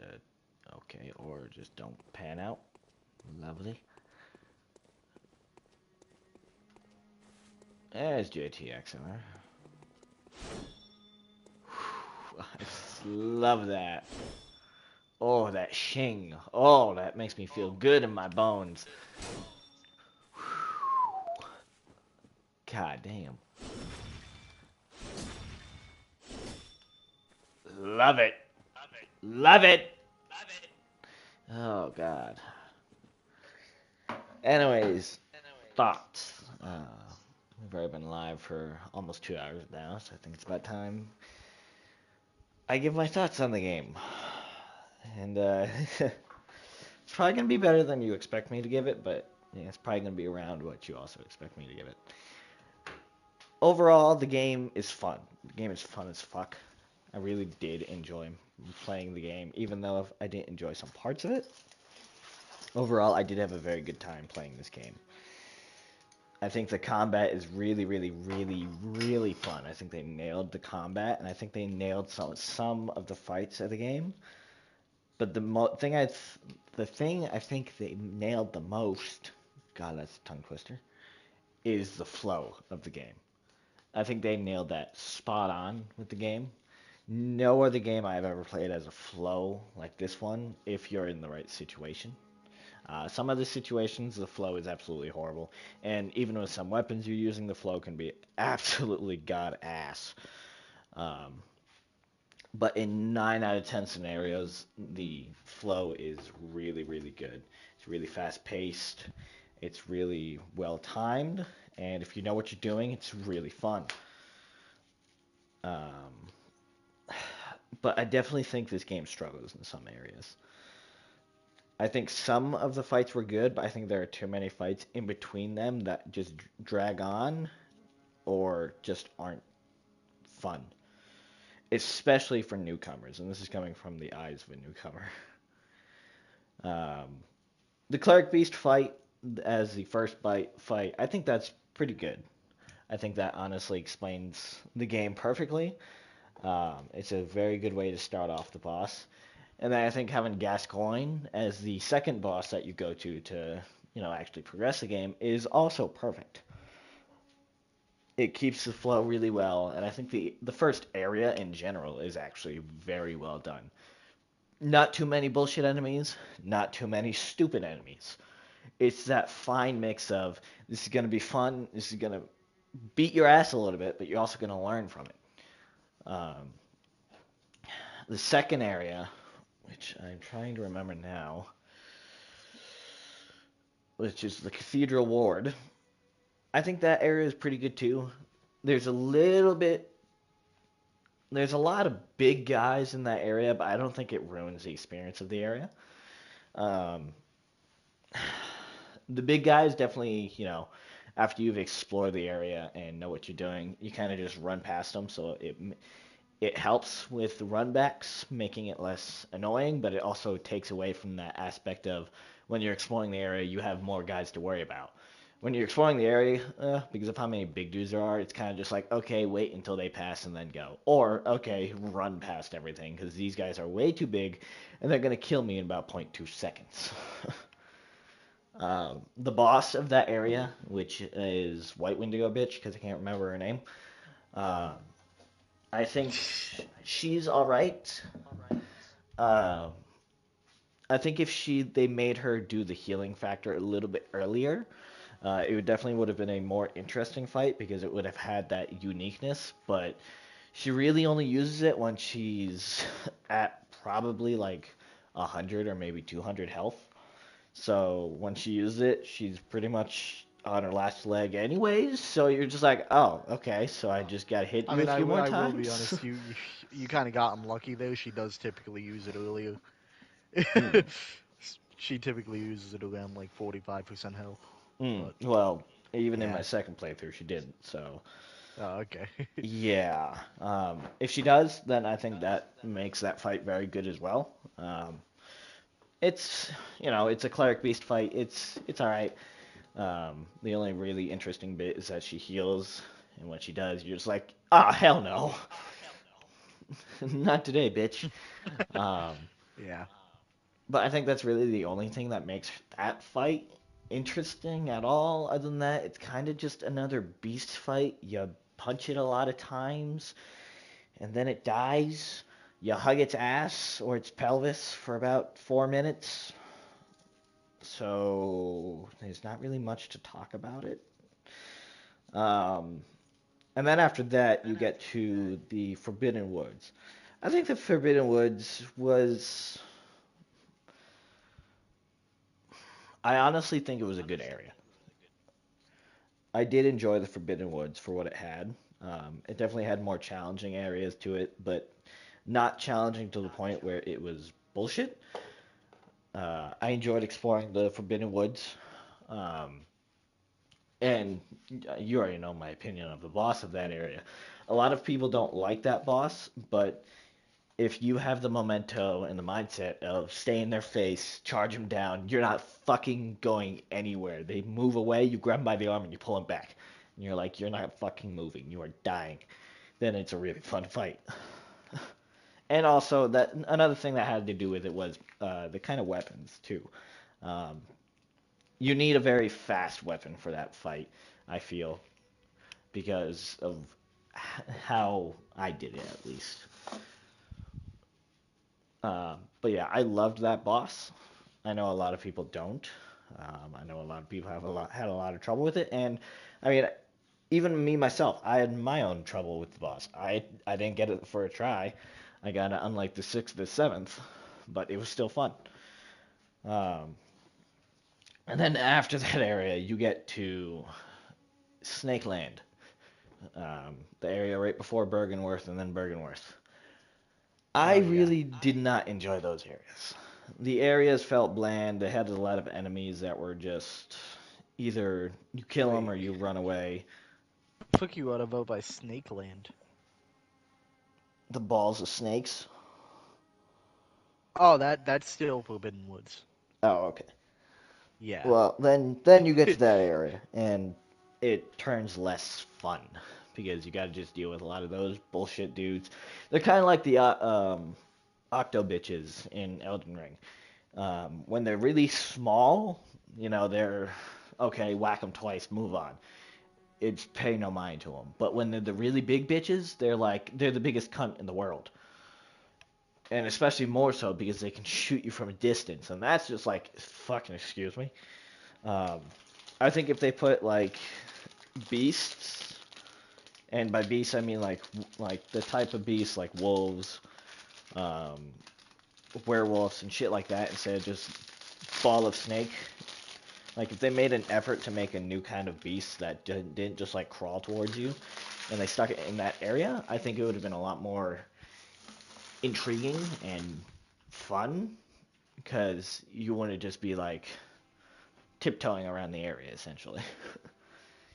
It would give you a reason to actually fight a new enemy, and either A, the enemy could be fun or they couldn't be. It all depend on how they would make it. But I think that's kind of just what took the enjoyment, I guess, away from that area. Not that it was angering, it was just it wasn't fun really.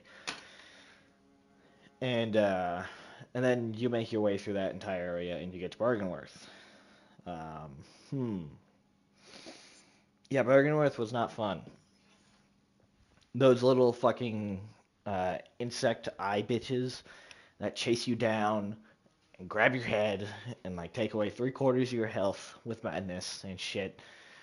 God, those dudes are fucking annoying, and it's because of one reason. It's because they don't fucking stagger when you hit them. And God, if you can make a unstaggerable enemy good, um, but they did not make them good. It's not fun to fight them. There's about 4 bajillion of them, so it makes it even more like fucking nails on a chalkboarding. Um, it just wasn't fun. And then the boss of that area was, I was angry at the time at him, but looking back on her, she's kind of just like, eh. Um, Especially because I brought in one of the summons for it. It was it didn't really have any uniqueness to it, you know? like, yeah, she summoned in help and all those other spiders, but it's another one of those bosses where you just whittle down the little stuff and you hug its ass for 3 minutes. And oh no, she does spells. Watch out for those. Dodge at the right time, and keep slamming your head into its ass. Okay. um, and then after that, you wake up in the next area, which I'm trying to remember where the next area after her is. If I'm right, don't you wake up after that?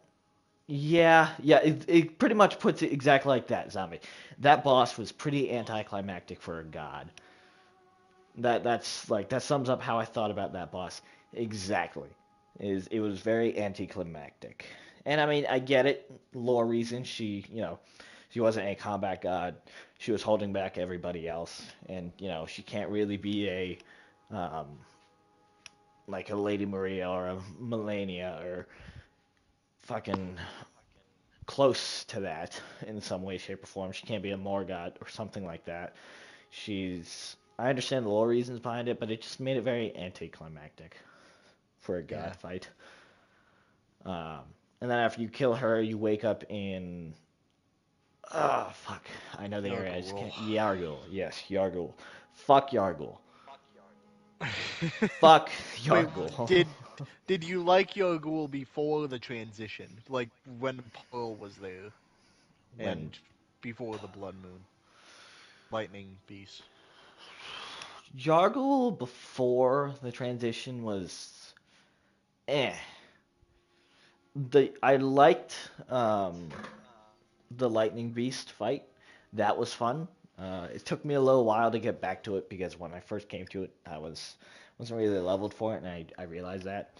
That's why I came back to it later. He was fun to fight, but the area he was in was kind of just meh. You have one NPC to go to, and I don't really remember much of it. Like that kind of sums up what I thought of Yargul before the transition. In a nutshell, Okay, and I don't you really remember you much you, of it. you also skipped Old Yharnam. I don't know Yeah, if you talked about that much. Old Yarnum was another interesting area. I did like the area because the thought of having Old Yarnum as a beast-ridden place, there's, apart from two, 0 humanoid enemies in there. I think that idea was awesome, but how they had it to where you have to get past what's his face first who mows you down with a fucking minigun from above. I like the Gatling gun guy. It's the other hunter that's on the ground chasing you at the same time that I have an issue with. Yeah, that can kind of be annoying. Yeah. Um, I mean, I'm glad they only did it for that little beginning area. It's just that I wish they had some sort of like way to clarify that once you get past that, you're not going to get mowed down from him anymore. Because after I got past him, the entirety of the time my head was on a swivel like, oh god, I'm afraid to walk out 2 feet because I feel like I'm gonna get mowed down by some minigun that I can't see. If they had a way to clarify that once you get past him, you're just gonna be fighting beasts, then I feel like I would have enjoyed the area a lot more because I wouldn't have had that constant sweat on my back. And fighting him, I mean, every hunter fight is different. Um, People can form their own opinions on how they feel about killing him, whether you push him off the edge, whether you do it legitimately. It all depends on personal experience for that. But I did like how, I did like the feeling of, you have to be hiding from another hunter in Old Yharnam at first. It's just I feel like either A, they could have made it to where there was some sort of sign that he can't get to you. I don't know. Maybe when you walk past him, you hear some dialogue where it's like, chase him down, the minigun can't get him anymore, or something like that. Something to tell you you're in the clear of Hailfire. Because you don't have to keep worrying about it from that and then on afterwards. But I did like the idea at first of hiding from him, ducking and dodging in between buildings and all that shit. Ain't my fault he fell as I hit him. um, Uh, but yeah, I did like the area. Um, because it was a lot of like it wasn't bullshit beast fights. It was yeah. werewolves, dogs, little beast men. I don't even know what the fuck they're called. Barely Um, even dogs. It was just a little beastman. Yeah. yeah, um, I did like that era because it gave you that feeling of you're in the early game. You haven't gotten to the like really really good fight. Hunter fights where you feel like where you're just like I just want to fight hunters from now on. You feel in Bloodborne, the lore wise, you feel like you're doing your job. Yeah. In a sense. And I can't really say much on the boss of that area because I got it in one try. So yeah. Um, and I even went through it again on my second account. And mind you, this is the one boss prerequisite you need to legitimately kill before you can get a chalice early on in the game. So you need to beat him legitimately before being able to stupidly overpower yourself through the Chalice dungeon. And even on my second playthrough, I got him on the first try. So my opinion on him is it's like it's kind of neutral in a sense. He wasn't a bad fight. He wasn't a good fight. It was just a hunt. Yeah. I mean, I think if you don't get affected by the poison, then it's pretty fucking easy. But if you get affected by the poison, it's Yeah, whew, yeah, it's definitely. Because practically GG's at that yeah, point because there's on my nothing second solo. playthrough, I didn't have as much of an easy time. It was like an actual fight, so I can definitely agree with that. Is it's if you get affected by the poison, fuck. If you don't, eh, another dog to kill.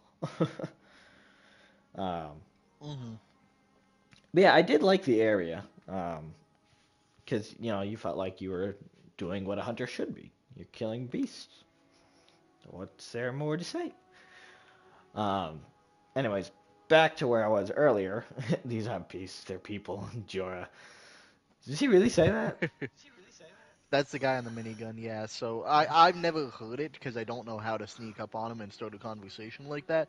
But apparently you can get him to say that. I'm gonna look that up for when I do my playthrough, which you should check out because I'm gonna be doing Chalice dungeons and they have unique bosses in those. Hmm. Um, so Yeah. yeah, Anyways, back to Yargul. Like I said, Yorgul. I didn't really remember much of Yargul before the Blood Moon, so I can't really put much of an opinion on that area. Other than the One Piece fight, which was fun. The Electro bitch was actually very fun to fight. Um, his hits didn't feel like bullshit, so that's a big plus. Um, it was fun, but that's all I really remember of the area. I mean, yeah, you talk to one lady, and you get her to go to your church, and maybe she'll kill someone in the future. Who knows? But that's really all there is to do in that area, other than the Tonitrus and that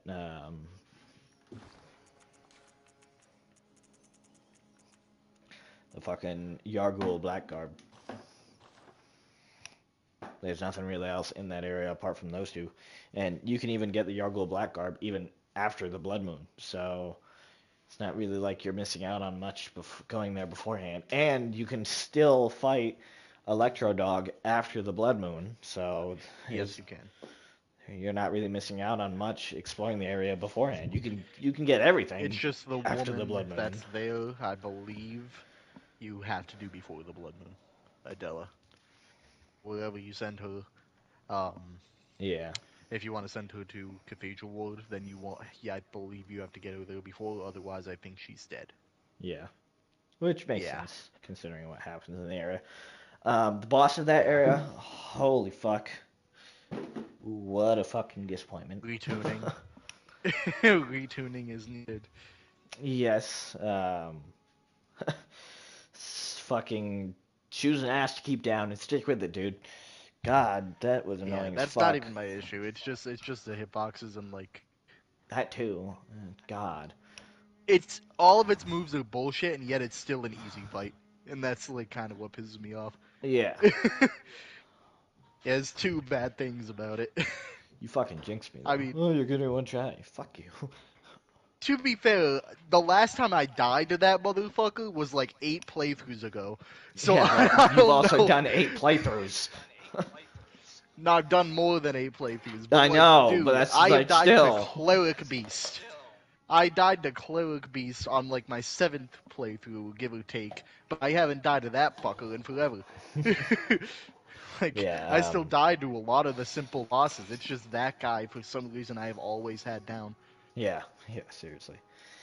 But then, you kill him, and you move on, you teleport, you go to the library again. Woo! Um, Run through that area, open the doors. Done with that area. So there's both nightmare realms too. There's the amygdala one and the Mogo one. So Yeah, that's what I was about to talk whichever about, one you is want you to go get to at. the Nightmare Realm. The one that I explored. Um, or really I explored both of them, but the one I remember exploring, I guess, that was a Nightmare Realm. Hell, as you called it. That area, I don't remember the name of the area, so I would try to say it, but I don't. That area it was actually pretty interesting. Um, it was the one Was it the one with with the Frenzy or the poison one with the swamp. poison swamp? Yeah, that's the amygdala one. Yeah, that's a So that pretty place is awesome. interesting area. You know, it feels like every FromSoft game has a mandatory one poison swamp area that they have to hit, and I think they That's actually what I did that said area about the pretty other well. fucking gimmick bosses. Yeah, yeah. Like a fucking But quota. I do think they did that area pretty well. There are some things that they could tweak about it. I don't think they really need the frenzy dudes in there because it's the poison area. It's not the madness area. That doesn't make sense. But that's Yeah. me. That's my opinion. And personally, I hate those fucks. So that just makes it worse. But other than that, I Everybody think the area was does. pretty good. As for the boss of the area, once again, I can't really have an opinion on it because I beat it in one try, and you said that that was one a lot of people struggle with. So it was kind of, for me, it was kind of just boring because I hugged its face or its ankles, maybe whatever other part it was, for just like 2 minutes, and I slammed my head against it until it died, and I was done. It's Pretty much. like if I died to it a few times, then maybe I'd have an opinion on it. But I just I went in there. I went, "You're dying today," and that was it. Um, and then after killing him, um, God, where did I go next? I can't remember where I went next.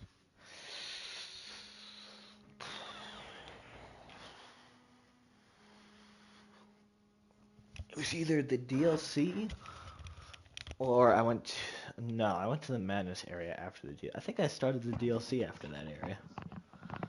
You practically beat Orphan of Kos before you went through Yorgul, I believe. Which is fucking wild for me to think, but I'm pretty sure that's what you did. Um, Yeah, I did. I did beat him before I beat the Argyle bitch, yeah. which pissed me off even more because I went Wow. from one bullshit to another bullshit. But but yeah, after that, I went to the DLC, um, and I think the DLC was fucking amazing. Oh my god, I did like the DLC. There were a few bosses in the DLC I did not like, and I think that point has been made, but I'm gonna make it again. Um, don't spam any oh wait, this is replaying what you said earlier. Um, but I did like the area. I liked how it was a mix between hunter and beast fights, and that the hunters wouldn't just target you, they would target everyone. I really liked that detail. I mean, the fact that they would respawn every time you respawned is up for debate, whether or not that's fun or not. On runbacks, it's kind of just a mild annoyance more than anything. But other than that, I mean, it's just amazing for your first run through. Um, I like the first area you made just right before the doors of Lawrence. That area was really, really fun. Um, I think they could have put the entirety of the old Hunter set in that area, but that's just me. Because then you're just left, like, That's the first area. That is the first area. You should find it all in the first area. Because you can find the fucking constables stuff before you find the rest of the fucking hunter stuff. But that's me. Uh, and then I think the second area of the first bit before Ludwig was kind of a little bit more bullshit because of the enemy placements and the enemy types in the area. I didn't really like the big fucking mosquitoes on legs, essentially. I hated those fucks.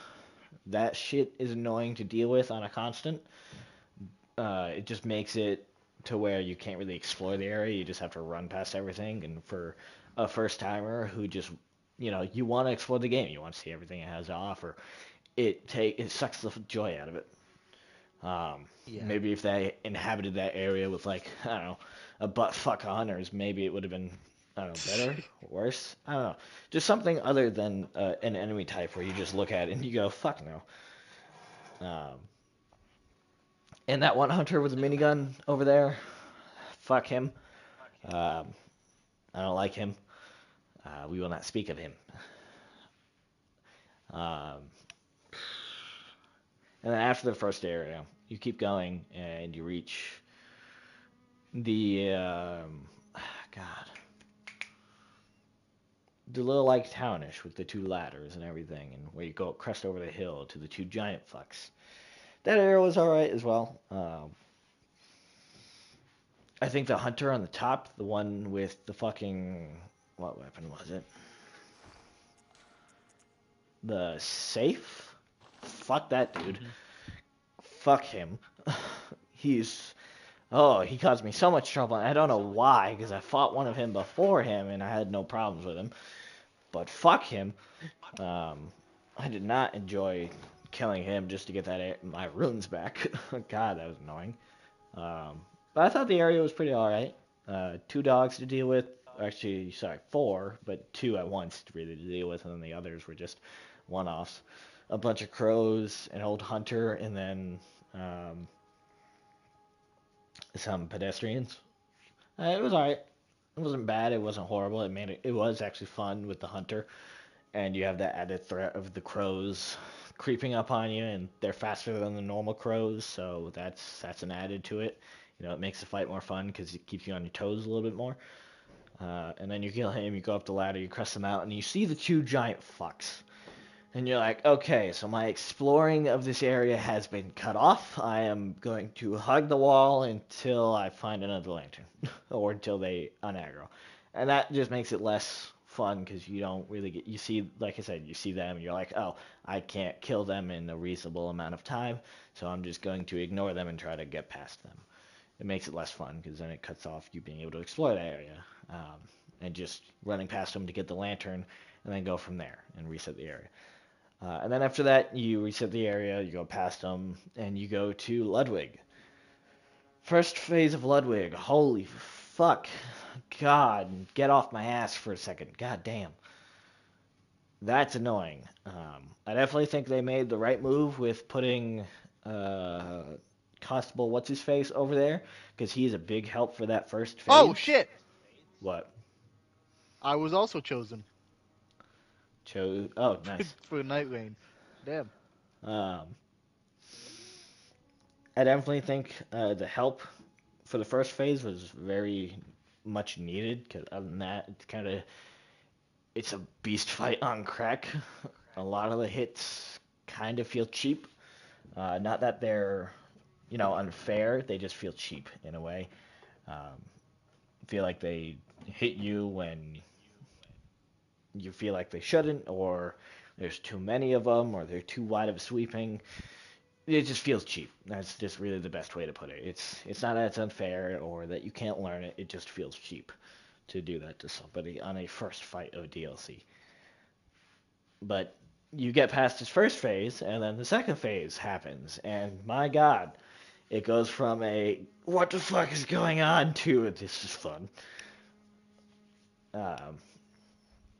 Didn't really happen how I thought it was gonna happen, so that kind of took the excitement away because you kept hyping it up as, oh, Ludwig's gonna turn into this. He's gonna get his fucking brain back and he's gonna be a hunter again. He does. I mean, he does. He does, He- but the way you explained it to me was like he's gonna morph back into a fucking human, and he's gonna be like, ah, yes, thanks for giving me my mind back. Now Also, time to die. also, he is, to my knowledge, the only boss in the entire series who uses the Moonlight Greatsword as a weapon. No other enemy does that. They just drop it instead, Yeah, I think so. which I think is interesting. At least for now, we don't know with fucking Night Rain. I Yeah, know it's seriously. gonna be there though. I just don't know if it's gonna be Dark Moon or if it's gonna be Moonlight, and that's But yeah, or so Holy Moonlight. Don't know. I think that was definitely kind of a letdown because of how much it was hyped up. It was still a fun fight. Don't get me wrong. The second phase was still fun, but if if they had done it like how you kept making it seem like it was gonna happen, where you damage him enough, and then suddenly a cutscene plays where he like hunches over, and you just see that ball of whatever it is just start to like shrink, and you're like, the fuck is going on? And then like a second later, he emerges as with like legs and arms and a body, and you're just like, what the fuck? And I was like, ah, yes, thank you for giving me my mind back. Here's my sword. Time to die. I think that would have made it more fun because, he would have been it would have been like a hunter fight. He would have been charging in super fast, dodge, dip, dodge, and weave, that flow, parry certain attacks. Because he would have had a great sword, so it would have been more difficulty to parry because his attacks would have been slower. Or maybe they would have. Who knows?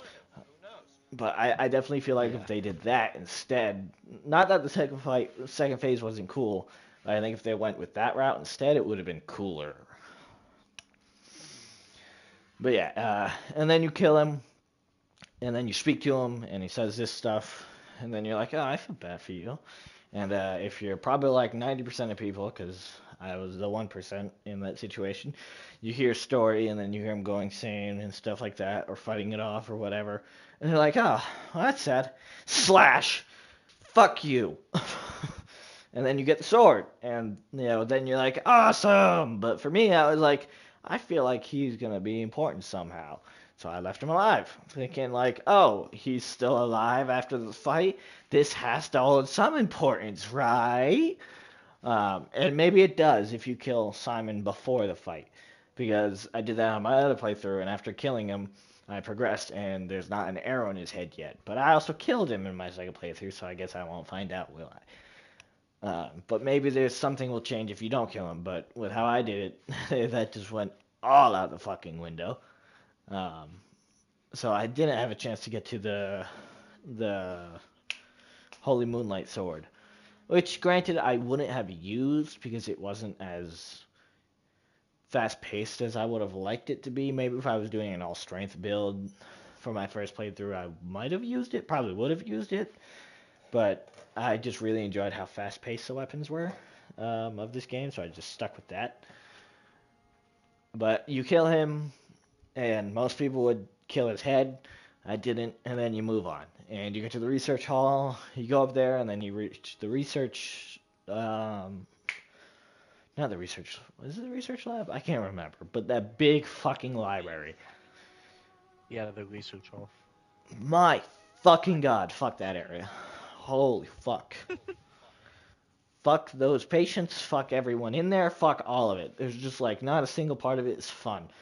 And yeah, it's fun for the first time, but the first time you die and you realize, oh fuck, I gotta kill all of them again. That's just, oh fuck that area.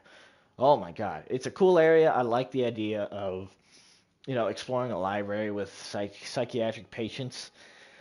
Some of them are hostile, some of them are not, or rather, some of them aren't hostile, and most of them are. But I think they could have done that area a little bit better. Yeah, it is an asylum, basically. But I do think they could have done that area a little bit better. Maybe if it was more of a half and half situation where some were truly just insane asylum patients, where they were just like crazy in a corner, just fucking schizophrenia, shit like that. And then some were like the patients that fucking run up to you and start throwing hands immediately. Then I think that maybe might have fixed the area, because you wouldn't have had that constant nerve of every time you take a step in that area, you're like, oh god, they're gonna fucking run out and stun my ass with that fucking 17 hit combo and like do 3/4 of my health in one go. God. So I definitely think they could have done that area better. Um, and then, you go through that entire area, you do the little puzzle thing, you flip the lever, and then you drop down and go through the doors. And you reach the failed creatures, whatever its name is. That fight is very boring. Especially after you catch on to how it's going. That fight is very, very, very, very fucking boring. And very easy. I would honestly argue to say it's easier than fucking Yargul's boss. You slap one dude until he dies, you move on to the next. You slap that other dude until he dies, you move on to the next. You parry that dude, you kill him in one visceral attack, you move on to the next. Oh, they're doing an asteroid attack, you look up in the air, and you get behind the tree. As soon as that's over, keep going, boom, boss done. Whoever the fuck thought that was a fun idea of a design choice, I don't know. If they had a beta for the game, I don't know how that shit would have flown if they did have a beta, but maybe they didn't because of how old the game is. Um, but yeah, that fight was kind of just boring. It was very forgettable. And then after you kill them, you reach Lady Maria, which, in my opinion, I think is the best fight in the entirety of the fucking game. A very, very close second to Melania. I think I'm going to have to re-go through Elden Ring again, which I already was, but we'll forget about that point. And fight Melania again, just so that I can get my final viewing on whether Lady Maria was more fun or Melania was more fun. Because the only reason why I'm saying that is because when I fought Lady Maria, even though I was appropriately leveled, it was still too fast. I definitely think she needs more health. Either that, or I think visceral attacks could do less, but I think a better fix would just be giving her more health. Because if you know how to parry, it's done. It's seriously done. Yeah. I mean, it's still fun, don't get me wrong. If you know how to parry, it's still really fun. But it makes it last much less time. But I did really enjoy that fight. I loved it. I wish I saved it for a later date, to be honest, because later in the week I had a really shitty day and I really could have used something like that. But come see, come saw. What happened, happened. So I really enjoyed that fight. And then after you kill her, you move on to the fishing hamlet. You're, you're supposed to kill Lawrence at that point and then Orphan, but I know you did opposite. So you could explain it either way you want to. Yeah. But then you get to the fishing hamlet. I'm just gonna explain the fishing hamlet area before anything. Yep. The fishing hamlet area I think was okay, honestly. I did enjoy it. I felt like there were a little bit too many enemies. Maybe if there was like 5 or 10 less enemies in the area, I think it would have been like perfect. But it was a very good area. Um, Definitely some parts that made you seethe, and definitely some parts that made you go, this is really, really fun. But definitely a very unique and a solid area. It's very good. I did enjoy it. The Sharkmen, holy fuck, goddamn. I'm glad there's only 4 of those dudes in that area, because, oh my god. If there were any more than that, I feel like it would have been fucking god awful. And you can avoid fucking 3 of them. You can't avoid one. One will fucking charge you down. You don't have to kill him, you can just run to the lantern, but there's no way to avoid one of them. But the other 3 you can. So I think that redeemed the area. Um, and after you finish exploring the area, if you want to explore the areas around the other 3 Sharkmen, you can. And with the amount of stuff you should have by that time in the game, you can kind of do it stealthily, or at least to the point where it's less of a hazard. So I think that area was very, very well done. Um, how they structured not in this playthrough, but on my other playthrough, I did. I did get Maria's weapon on my other playthrough, so I do know what it looks like, how it works. I think it's very good, but for what I was using on this account, I wouldn't have used it, so I didn't even try. Maybe I'll do it in my New Game Plus, because I will over fucking clock my character to the point of my second account. Yeah.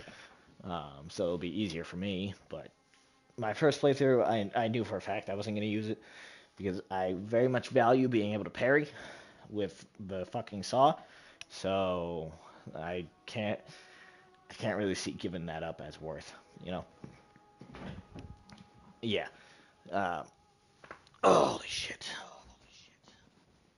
But I think the outfits in that area, I think the weapons in that area that you find are very well done. And the fact that if you don't do what Jacob did and kill the Beastman and you leave him, it introduces those 4 enemies in that fishing hamlet area as well, which, yes, make the area tougher, but also make it more interesting. Because you have more unique fights in that area, people you can parry, hunter fights. So, yeah, I think leaving him alive for a first-time experience of that game and that area makes it better. If you're doing your second playthrough, you can do whatever the fuck you want, leave him alive, kill him. So be it. But in my opinion, I think that makes the area better because it makes it more unique. So, and the boss of that area, we will get to him in a moment because I want to talk about Clarence first. Clarence. Oh boy, Clarence. Clarence. Fuck Lawrence. Yeah. Fuck Lawrence. I will just put it like that. Fuck Lawrence. Yes, I killed him in an hour. It might have taken some people longer. I know for sure shit takes you less. And I know it took some other people their first try less time. But they either got lucky or who the fuck knows. Because with his Lawrence probably took me fire, like 28 attempts. his fucking But fire I didn't effects. hate it as much as you did, though. Oh my god, his fire effects Then fucking A. again, I killed the same day. I You killed what? Lawrence, and then an hour. I killed Lawrence, and then an hour later, I killed Orphan. Yeah. Fuck him. God, his stupid fire effects hit you when it really shouldn't. Oh my god. He does the same fucking 3 moves over and over and over again. And they're delayed, which makes it even more annoying because why put such a delay? He's like Morgott if it was halfway through Elden Ring. It makes fucking 0 sense. Or sorry, Margit halfway through Elden Ring. Yeah, what It the makes fuck are you 0 on about? fucking sense. Morgott is halfway through Elden Ring. But no, like the premise of Margit. Like Margit in the first boss of Elden Ring is teaching you that this is Elden Ring. You can't just spam dodge through the entire game. He has very delayed attacks and he beats that into you senselessly. But he's needed to teach the player base that this is not a spam dodge game. You need to think about when you're going to dodge. That's why I like Margit. Lawrence is like Margit in Bloodborne if it was halfway through the fucking game. Makes 0 fucking sense.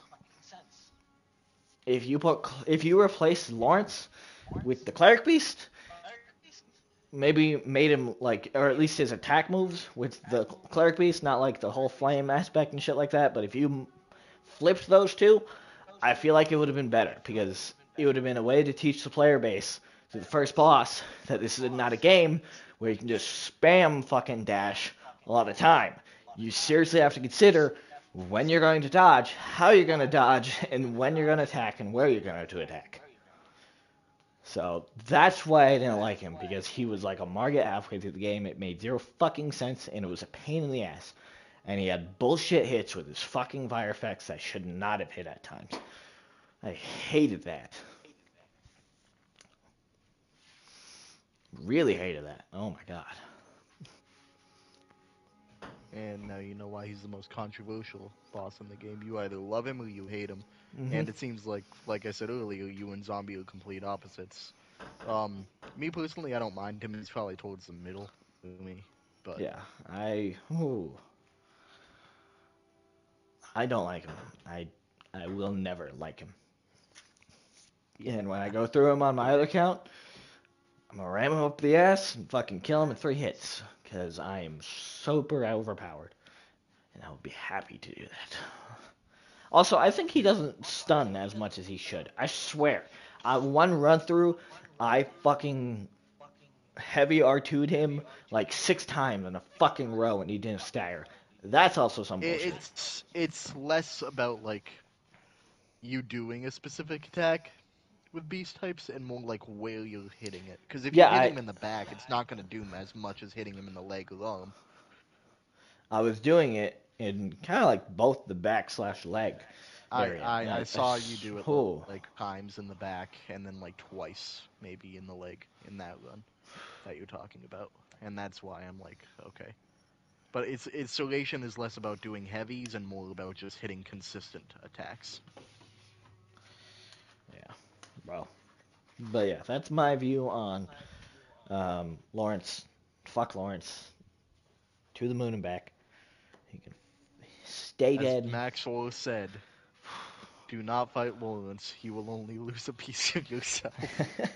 See that you have need no idea. For the past fucking 3.5 days, I've been watching Maxor, and I've been watching his Elden Ring shit, and I've been like, I want to watch his Bloodborne, but I can't watch his Bloodborne.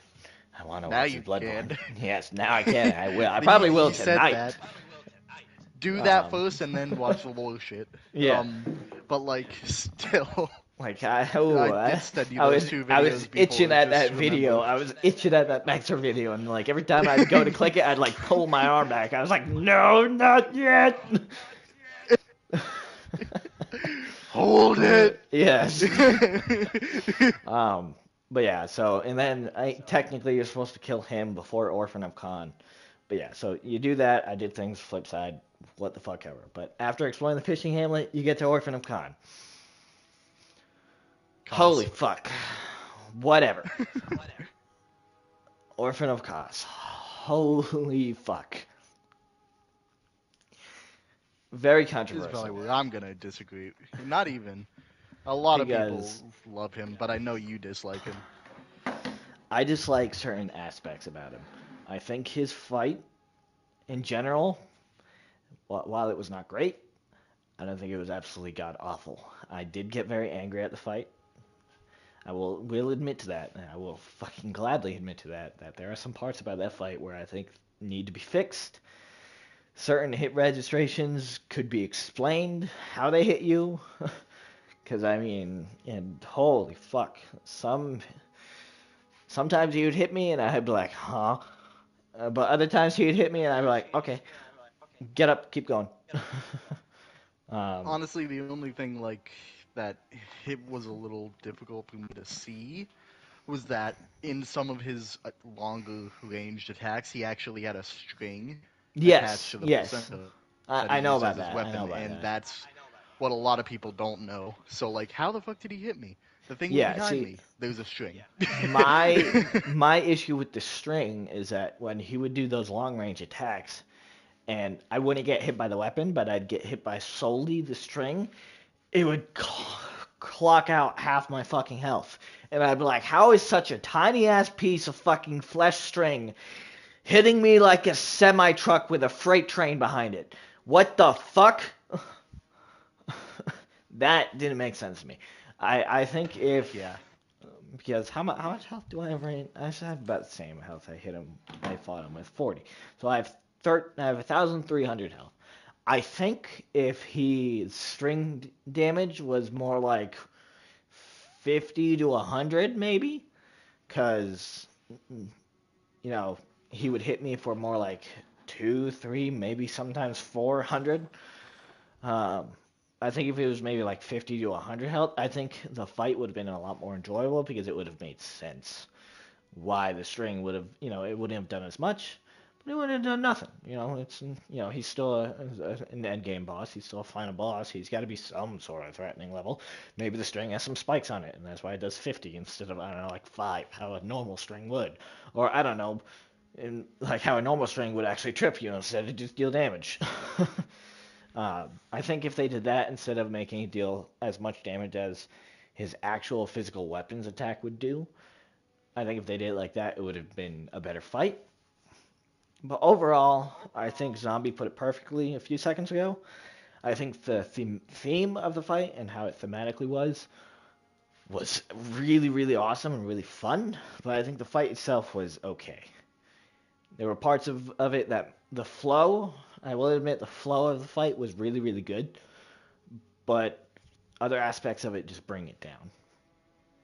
So overall, I'd probably give the Orphan of Khan fight a 5 out of 10. You know, it's half. It's not good. It's not great. It's not horrible. It's okay. But that's my view on Orphan of Khan. After thinking about it for a long time. If you asked me this, what I thought about it after killing him, I'd be like, fuck him. But that's my thought on him. And then after I beat the DLC, I went back and I went to the school area. Wait. Kane Host. Let's do Kane Host first. Okay, I yes, think you that's skipped right. over that. I did skip over Canehurst. Thank you. Canehurst. The beginning area of Canehurst with all those mosquito fucks. Fuck that area. You can't even explore. What the fuck is the point of that? Oh my god. I fought one of those. I killed at least one of them, so I know. I think there's too many of them. Way too many of them, and way too many of just them. If maybe there were like 4, and then other enemies spread out, it would have made the first area a bit better, because you would have it would give you an incentive to explore, because you would have looked at enemies. You would have seen some that are like, okay, these guys are challenging. You would have seen some where you're like, okay, I just need to hit you twice. And then you would have seen the rest where it's like, okay, these are going to be a bit of a challenge if I don't pay attention, but if I pay attention, I can get through this. And I can explore the area, see what it has to offer, and go from there. But at the same time, the beginning area doesn't really have much to offer in the terms of exploring, so there's that as well. So you can see that how you would like for the first area. But I think the inside and everything after that was actually really good. I liked the idea of having essentially ghosts spread out through the building with terrified little fucks who, if you did nothing to, would just clean all the time. But if you got too close, would stand up and be like, I'm a threat, bitch. Because they were. Holy fuck, they would be a threat if you did not handle them right then and there. But the area before Martyr, I think they did really, really well. The fact Evelyn is there really boosts the fact of the items in that area were really good. They have the Night Set over there, they have Evelyn, they have a few other things. Makes it really, really good. And then you have Martyr. Martyr is kind of a bit weird because of how I handled him. At first I got really, really angry at him for, I think, good reason. Some of his attacks I felt were bullshit. You know, he's the only mage in Bloodborne, so that's automatically going to earn him some weary points, you know. He's a different kind of fight, so it's definitely a lot more difficult. He runs away a lot, which makes it a lot more difficult to enjoy. His magic does a lot of damage, which it makes it a lot more difficult to enjoy. You can only parry very few of his attacks because he uses a lot of magic. So it makes it a lot more difficult to enjoy. But when I shut my brain off and I just went at him, and I just focused on him solely, and just trying to get through it, wasn't thinking about nothing. I can't even read that whole message, zombie. But when you just shut your brain off, you go at him, you don't think about it, and you just focus on trying to get him killed and nothing else matters, then I think it becomes a more of a in-between fight. You know, there's those parts about him that you don't like. There, you know, you can get through them. You see that sense of, I can do this. So overall, I think Martyr was okay in the end. And then after you kill Martyr, you move on. You know, you stand there like, holy shit, I just did this, and then you move on. For me, it was more like I stand there, I'm like, and then you move on. And then you meet the Queen of the Virebloods, which is very intriguing. They didn't really explain much about the Virebloods, so you don't really have much to go off. Your first interaction with her is you're told to kneel and to do whatever the fuck she says for you to do. So that kind of makes it more iffy. I mean, if you're into that, oh well. If you're not, But they didn't really explain much about her character, which made me just go from oh cool, this could be an interesting character, to that's it? Okay, and I forgot about it the next day.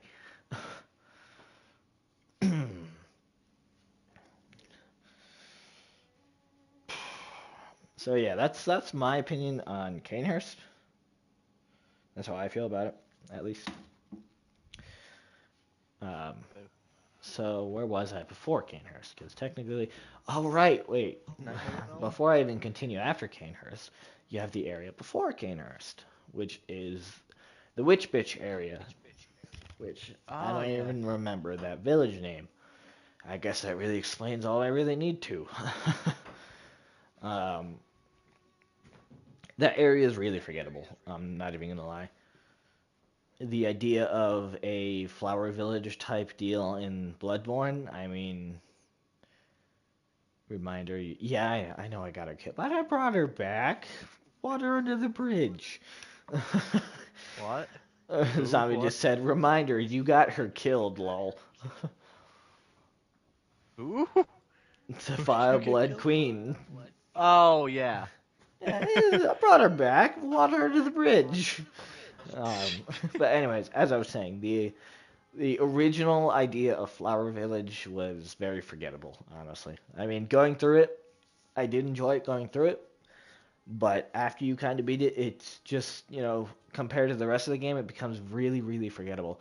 And that boss especially becomes really forgettable because, I mean, it's sure if this is your first Souls game you're going through, it might take you a little bit to figure out what's going on.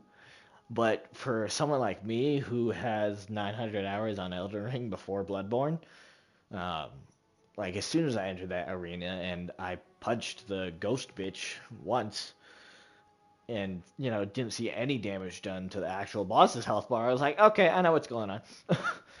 Where is this bitch? And I started to squint. I was like, what looks like it don't belong?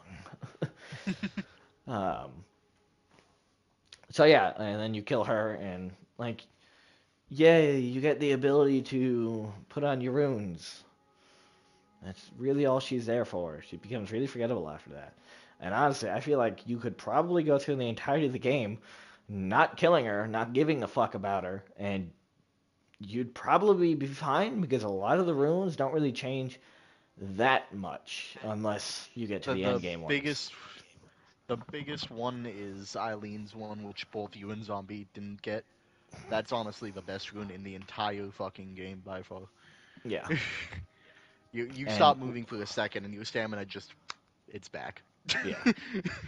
Yeah. But again, if you don't do it, I don't feel like it's going to be much of a hindrance to you. So Yeah. you could probably go through in the entirety of the game forgetting about that area. And I wouldn't blame you. Anyways, back to where we were before. So after you get to Yargul and after you kill Hell, you get to the Madmen's village. Or not Madmen's, but the fucking school. I forget the name of the actual area, but you know the area I'm talking about. Madness School Central. of Mensis. Yeah. School of Mensis. School of Mensis. The way, the reason, with how I first got to the area, I was not really in a happy mood. So at first, it made me kind of just want to go run through the area. And you even suggested it, and I almost did. I do. I almost did. But, after dying a few times and respawning, my head kind of cooled down. And I went, you know what? I want to experience the entirety of this area, so that way, in the entirety of this game, so that way when I give my opinion on the game, I'm not just talking out of my ass for some areas. And that's what I ended up doing. After I died a few times, I stopped and I legitimately would go through the area and explore. And I think the area was actually pretty decent. It has a lot of good hiding spots for the madness thing. For the what's the word? What's in the Lord of the Rings, dude? Eye of Sauron type shit. Yeah. There's a lot of hiding areas for it, so that definitely makes it more fair.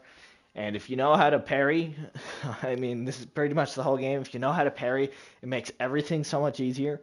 So you can just parry the beasts, and they're not a threat anymore, and you can continue to explore. That area has a lot of good upgrade material. Some decent items, not great, not horrible, but decent if you know how to use them right. But for the most part, it's kind of just upgrade material. It's the fuck, I'm forgetting an area in Elden Ring now. How am I forgetting the name of one place?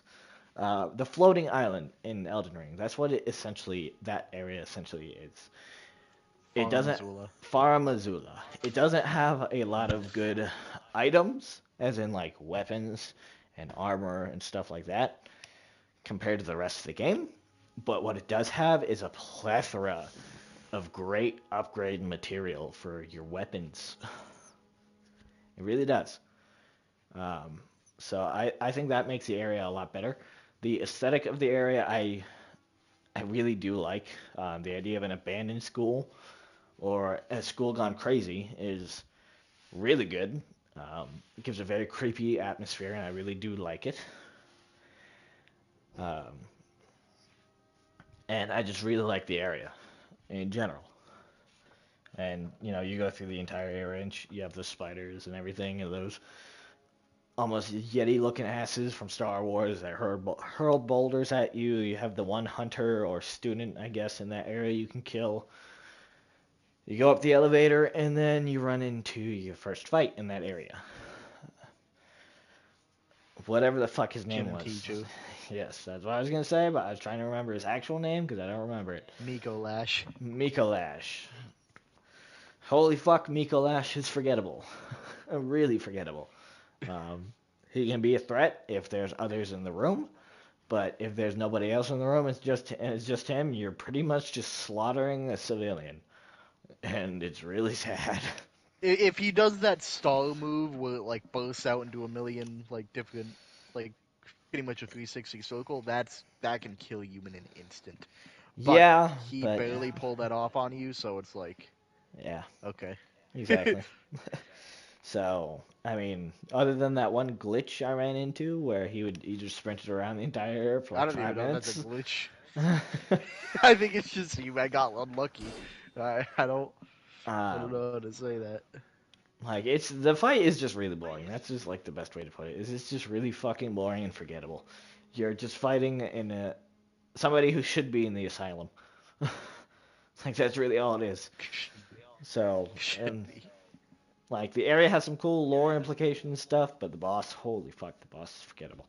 As fuck. Well, that's only one of the two The bosses. first boss so. is very forgettable. Yeah. And then you kill him, and you keep going through the area, and you get those fucking half-breed enemy types, which is really, really... Yeah, he was seriously actively avoiding... He knew as soon as he went into that room, he was gonna die. But yeah, those enemy types are very, very interesting because of the implications it would give off. I really did like that, because it just added to the creep factor. And the fact that those shadow dudes are where they originate from is pretty interesting as well. I will probably be looking into the implications behind that, to be honest. I mean, basically, I mean, you didn't fight the queen because she's the Chalice Dungeon only boss. But I believe I told you that lady in the white dress was the queen. Yeah. Yes. And those were essentially her soldiers, kind of. Okay. Some Interesting. of So them. it's There's kind of other like Chalice Dungeon bosses that are also soldiers of hers, but those are like her I'm trying to think. It's kind of like a like sort of actual Radon soldiers. situation. Where, Like who you would have be the his boss and then you have soldiers. the soldiers nearby him, which are kind of just like, at this point, mindless. Interesting. I would say it's more like, huh. I can't describe it. I'd say it's kind of like Crucible Knights to Godwin, even though you don't fight Godwin. A lot of the Crucible Knights believed in what Godwin was doing. So it's kind of just like the soldiers of Godwin in a way. Gotcha. Okay. Interesting. Or like Rolana in her crusade with Mesmer. Yeah. You know. But like there's other people who were further up the ladder than the Shadows of Yonam that are also in the Chalice dungeons. But Yeah. yeah. Um, Fuck but Watchdog. But yeah, I definitely think that the second area was still also intriguing. I definitely did like it.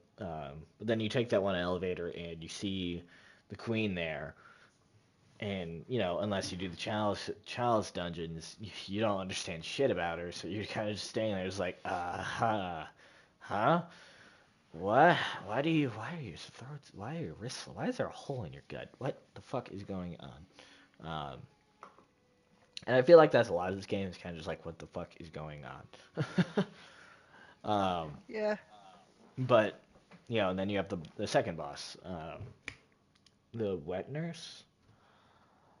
Mogo's wetness. Yep. Yeah, Murgo's wet nurse. I did really enjoy that fight, even though it was very easy for me. I think I actually got it in my first try. Yeah. Um, No, it's very easy for most people. I just think she needs a buff, and I think yeah, it's perfect. I yeah, think I can definitely aesthetically, agree with she's a that. 10 out of 10. I Yes, think. yes. And like the music and the implications behind her music and the children, like borderline, like I don't want to say being manifestations of her, but just something in relation to her and the music box, like that's all very intriguing, and it's something I plan on looking more to. Yeah, but I definitely did very much like that boss. So that was a very fun boss to fight. And I believe that was also a mandatory boss as well, right? It is, if you want the good end or the surrender to Gurman ending, then that is the last boss you need to fight, Mm, technically. So that is one of 3 final bosses, possibly, that's that right, you can because get. then you kill her, and then you go to the dream, and then you go to the dream again, and everything's burning. Yes. God, I thought this review was going to take a little bit longer, but the review of my playthrough so far is going pretty quick. um, We'll but go yeah, for like and 40 then minutes. then you get I thought it could still be longer, to be honest. But yeah, and then you Okay. get to the hunter's dream, and everything's burning, and you're like, oh, what the fuck did I do? At first, especially if you don't understand anything, because you see something burning, and you instantly go, oh, this is bad. um, but then you fight Gurman, Gurman. Um, Yeah, like I fucking believe that. and then you fight Gurman. Someone left the oven on. Yes, seriously. The Gurman fight was very interesting. I did like it, as most hunter fights I do like. I think there were only very few hunter fights I actually did not like. Um, but I None did of them like it. technically. Um, it was definitely fun, but I did it in one shot, so I can't really give much opinion on it, because I kind of just wiped the fucking floor with him. And I think I would have wiped the fucking floor with him even if I wasn't as strong as I am right now at level, I think I was like 97. I think I still would have wiped the floor with him because I know how to parry. That's the biggest part. If you know how to parry with any hunter fight, it's done for. Wrap it up. Um, but then you kill Gurman, um, and that one fucking thing shows up. And holy fuck, the implications The behind moon that presence. yeah, very interesting to say the least. But the fight So, itself, because we already discussed uh, the implications behind that, I yeah. really don't want to beat a dead horse. I'm trying to do that as little as possible right now. Even though I've been doing it already. But I think that fight Yeah. was also, I can't really put an opinion on it because I did it in one shot. I mean, I ended the fight with 0 and 0 for both vials and for bullets. Um, so it definitely could have gone very south very quickly. But I don't really think I have the right to have an opinion on the fight because I did it in one go. Which, again, I really was not expecting. Um, I do like the fact that he does back away from you. I really, really like that. Because if you live in the moment, you can really, really play with that. And that's just, like, really fun. So it's almost like fighting one of the giant fucking um, demi-humans from Elden Ring. The ones that where if you kill the big dude, they run away from you. Yeah. I really did like that. But I don't really have much of an opinion on it. I think Honestly, I probably will one-shot it again in my other account, so Probably. I probably won't ever have an opinion on it. So yeah, but I did like it. Um, I did like it. Now on to because we've gone through the entire world. Now, On to well, my now you thoughts. know why I've had that as my profile picture several times over throughout the Yeah. years. The moon Uh, pheasants coming down. 'Cause that shit looks awesome. but on to my thoughts on the weapons, the armor, and the guns. Honestly, I think a good chunk of the weapons could be replaced with something different, like the Tonitrus, like Arius's wheel, the Amygdalin arm, the Coast Parasite, which I haven't even fucking used because I'm not even strength towards it. A lot of those ones are like the worst weapons in the game, though. The what? A lot of those ones are like some of the worst weapons in the game. Tonitrus is actually pretty good. So isn't the wheel apparently, but like the The Amygdalin. Boomhammer, I think could be. Boomhammer is really good. I know it can be Uh, good. In my opinion, I think it can be changed with something else. I think the fact that there's two saw weapons in the game is a bit much. Um, I think you only really need one, and in my opinion, I think the saw spear could replace the saw cleaver in an instant. It That's has a your bit more opinion. range, but that's also yeah. This is all just my opinion. So this Lots of is people prefer the other one. I know, but I like the saw spear more because with its other because both of them have the same range in the first mode, but in its second mode, the saw spear has more range. It's a little bit slower, but whatever. The Hunter Axe, I didn't really use. I feel like if I did, technically, what's the third one? The cane that you used at the start. The threaded cane is a saw weapon? No. It's a starting weapon though. Yeah, no, I said saw, not starting. So, Oh, okay.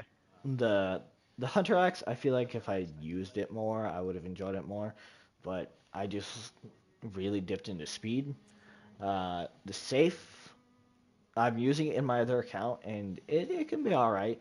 Uh, I just think that its first mode, where it's extended, needs some work, in my opinion, from what I've used it on. The threaded cane, I think, is actually pretty good. Um, Not out of like damage wise, but just out of how it's used, I think is really good, especially for a starting weapon. The Beast Gutter, I think, is all right. It's a bit slow, so I didn't really use it much, but I think if you really spec towards it, it can be fun. The Burial Blade, I just got that, so I can't really say shit. Blade of Mercy, I didn't really use, but the idea of having two daggers or one, I think, could also be really fun. The idea of a church pick, I feel like, can also be really fun as a mix between a spear and a scythe. The Kirk Hammer, I think, is probably the go-to for strength builds if you want the most damage output. Ludwig's Holy Blade, and just like blockness as well. Ludwig's Holy Blade, I think, is very good. I think it has a very good reason as why it's like one of the top three weapons in the game. Um, but for how I've been playing my first playthrough, I just didn't really see much use of it because it was a little bit too slow for me. Um, Simon's Bowblade, I absolutely love the idea of a Bowblade. Never in my life have I ever thought of the idea of a Bowblade until now, and I absolutely fucking love it. Um, and I have it upgraded, and I've been using it in my other playthrough, and I really enjoy it. This I haven't really used, the Reater Palache. It's Um, like a rapier. yeah, I know, it's a rapier gun. That's what it is. Yeah. But I didn't really use it much. I've used it a little bit on my other playthrough, but not enough to really form an opinion. I do like the fact that they do have a rapier in the game, though, and I like the fact that this is aesthetically meant to be paired with the knight outfit. I do like that. The Shikage. I did not use the Shikage, but it's probably good, so I don't really have an opinion on It it. is. The Rifle Spear. I like its second mode's attack. Okay, swinging around. Um, and the idea that you still have the option for parrying with the gun portion of it, because I did test that on my second playthrough. If you do use this thing's second mode, and you shoot someone at the right time, it will parry. So I do like that, and I like the move set of its second mode. Its first mode, you're just poking someone, so eh. But its second mode is where it really shines. The boom hammer I used just to see if I would like it. I didn't like kill anybody with it, but I just looked at its moveset. I think they could have done better, in my opinion. The Whirly Gig Saw. I've seen this thing in videos absolutely melt bosses before. And holy fuck, for damage output, I think it's really good. I do like the idea of it.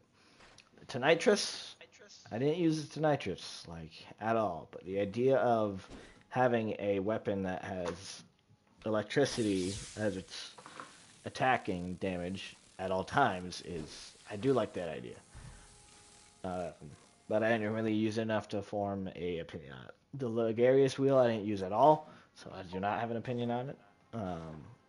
The Bloodletter, I've heard it's really good. I haven't used it, mainly because I got Have it you at late wait, game already. wait, wait? Have you switched Yes. the mode yet? Okay, yeah. I know it becomes a Thought I giant just- fucking ass. And I've seen this happen like hundreds of times already because I've fought those beast dudes and they use the same weapon. Yeah. It's the biggest surprise. Damn, he's surprised I didn't like the boom hammer. Yeah, I was surprised too. Yeah, I think it's a little bit too slow and I don't know, its attacks are like I don't know, I don't like it. In fact, when you do this, you're very slow to attack. Like, holy fuck.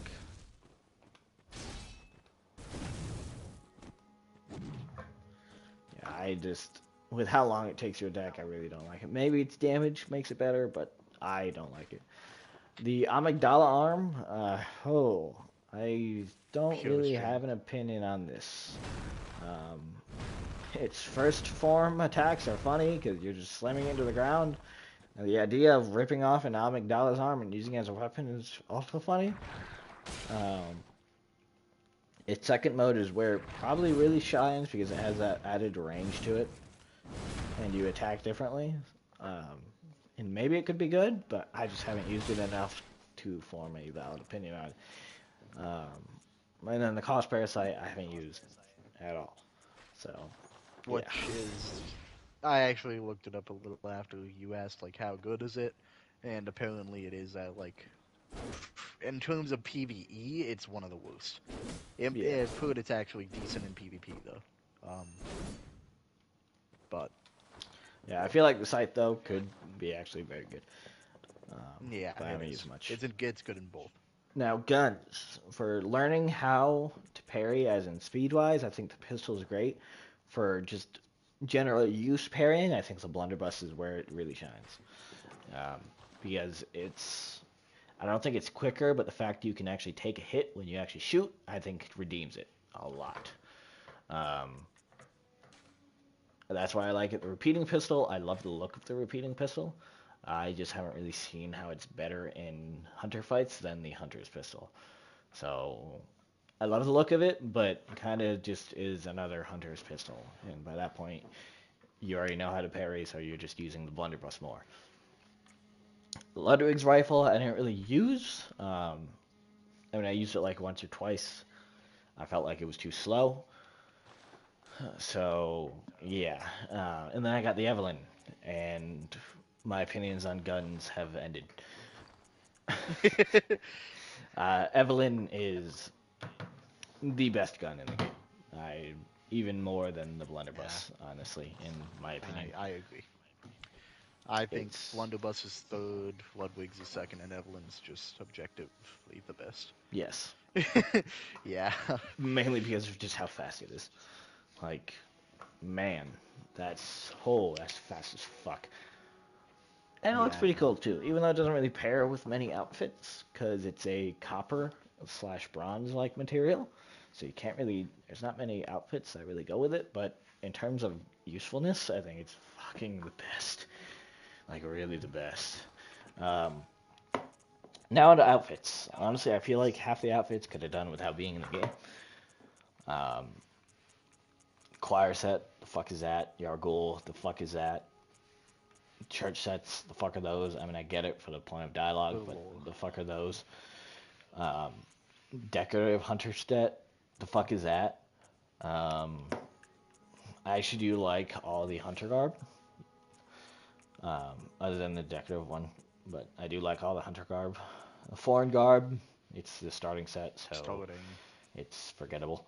The sweaty clothes, the fuck is that, mate? Clearly made for a joke. The student stuff, I mean, I feel like the student uniform, the first one could have done better, but I don't really think there's a need for this one. The butcher garb, cool. You can cosplay as a butcher in the UK. Beast hide garb, I really like. I really, really like. I really, really, really like it. Um, Mainly just because of its cloak. If it didn't have that, it would have been another useless set. Gascoigne set is pretty good, especially for fire resistance. Maria's set is perfect on the slim body type, but on the chunky boy that I am, it's less. I don't really like it as much. Gurman's set, whatever. Um, Crow feather, I didn't really use it much. What do you mean? I What the fuck? personally love it. Um, but the crow feather set, it's probably a fan favorite, but I don't really use it much, so I don't really have much of an opinion on it. The constable's garb is cool for an idea, but doesn't really need to be in the game, in my opinion. They could have replaced it with something else. This set, I feel like people really like this set, and I don't really blame them. But in my opinion, oh, never saw the beast hide. Well, no, you can still collect it. You must have just not collected it then. Anyways, oh wait, you probably never saw the beast hide because it's hidden under a bridge, and you might have not went over there because you might not have explored everything like how I did. But anyways, back to what I was saying. I feel like a lot of people do like the set, and I don't blame them for liking the set. But in my opinion, I feel like it could have done without the whole overcoat thingy mabob. I feel like if it was just the shirt, it would have been better because it would have been probably like the one good set in the game without a cloak, you know. Um, Henrik's Hunter Garb, me using it the entire game should say enough. Um, Canehurst armor, I think it's alright. It definitely has its own unique fan base towards if you like it or not. Same with the Knight's Garb. Um, like I said earlier, the Choir Garb doesn't need to be in the game at all. The Executioner set, for big guys, I think is a little bit not great because you kind of, at least to me, like looking at it like this, you kind of just look fat. Even though you aren't actually fat, but just from the front you look it, at least to me. But I do like it. It has its own uniqueness. I think if it didn't have that little silver and black bit in the center of its cloak, then it would have been like really perfect. But I'm not the designer of this game, so that's my fucking issue. The Yargul set, I think it has its own little niche, but other than that, I think it could have been better. Um, the Tomb Garb, I think, is really good, and the arm, it's well, not actually. No, I don't think it's really good. I think it's okay. I think the set is okay. It can be paired with other things, which definitely gives it redeeming qualities, but I don't think it's better than anything else. The Hard Garb as a set, I think, is really good, but it doesn't really fit the theme of most of the games, so it's more of a New Game Plus kind of thing, where you can just run through with, something that doesn't fit the theme of the game, and you just really like how it looks. But I think it's really, really good, especially with its essentially backpack on the back of it. I do really like that. Um, and then I've already talked about everything else. The other stuff, the arms and the legs, just kind of fit the same trope as the chest pieces. But the hats, I think they did a fair bit. I'd probably say like half of the hats really well in the game, and another half of the hats really, really bad in the game. I think Gascoigne's cap for the male type is a really good hat, but I think they fucking destroyed it on the female set because the brim is much shorter, but the top is still as high as it is. So it just looks stupid. But for the male, you get that MTI hat, and I think it just looks really cool. I like it. Yeah. Um, the black hood can be paired with almost anything, and I really do like that. The Yarnum hat, I mean, if you're going for like a poor beggar look, I think is really good actually. But other than that, it's not really used much. This fucking thing don't need to be in the game.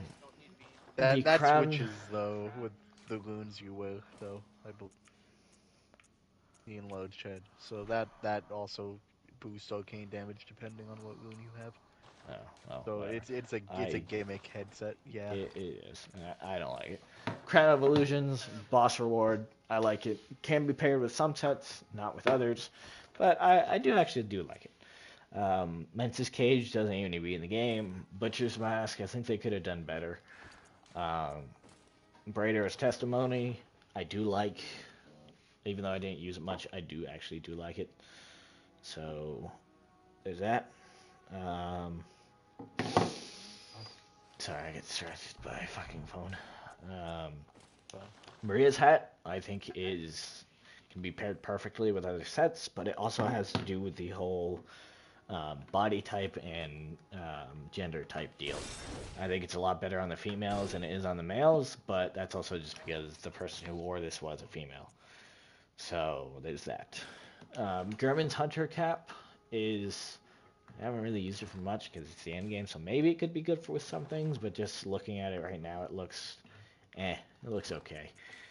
The Beak Mask, I mean, there's that unique fan base, but I never wore it, so, I definitely think it could stay in the game for those people who do like it, but I don't like it. I don't really It use it. matches the best with the crow feather stuff. Yeah, yeah.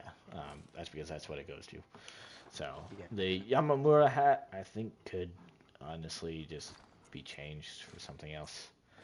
Henrik's Hunter hat, I actually really do like because of the whole feather on the side and how it's a different color, even though it's kind of just a reskin of the original or of the old Yarnum Hunter cap instead of the modern day Yarnum Hunter stuff. But I actually do like it a fair bit. I didn't wear it much because I like to see my face, but I do like it. The Canehurst helmet, I actually do really like because if you pair it with certain outfits, you can get that whole like fucking Stranger Knight type of thing going. Nice wig. I would be fine if this never existed at all. The blindfold cap, I would also be fine if this never existed at all. The gold Ardello, I think is pretty cool for the niche it has, but I am very sad it does not make the ding noise again anymore when you go down a ladder. Like I said, So, maybe it does if you're on heavy load or some shit, but I don't know. I don't know how that meme was made. and then you have the Yargul two headpieces, which honestly I think could have been done better. The, pyramid head. Tomb Prospector helm or hood, I think can be paired really well with stuff like this one set, for example. But with others, it's really not great. The hard hood, I love the fact that it pulls up the hood on the set. Other than that, it doesn't really have any use on any other set. So, yeah.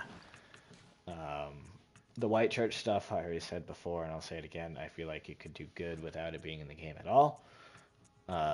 Both the old Hunter top hat and the old Hunter cap, I think, are really good if you pair it with the right stuff. I think the cap is probably the most used helmet in the game, probably, if I had to guess. And then the Yarnum Hunter cap, I mean, it can be good with certain stuff, but it's kind of plain, so I didn't really use it much. The top hat, I mean, come on, it's a top hat.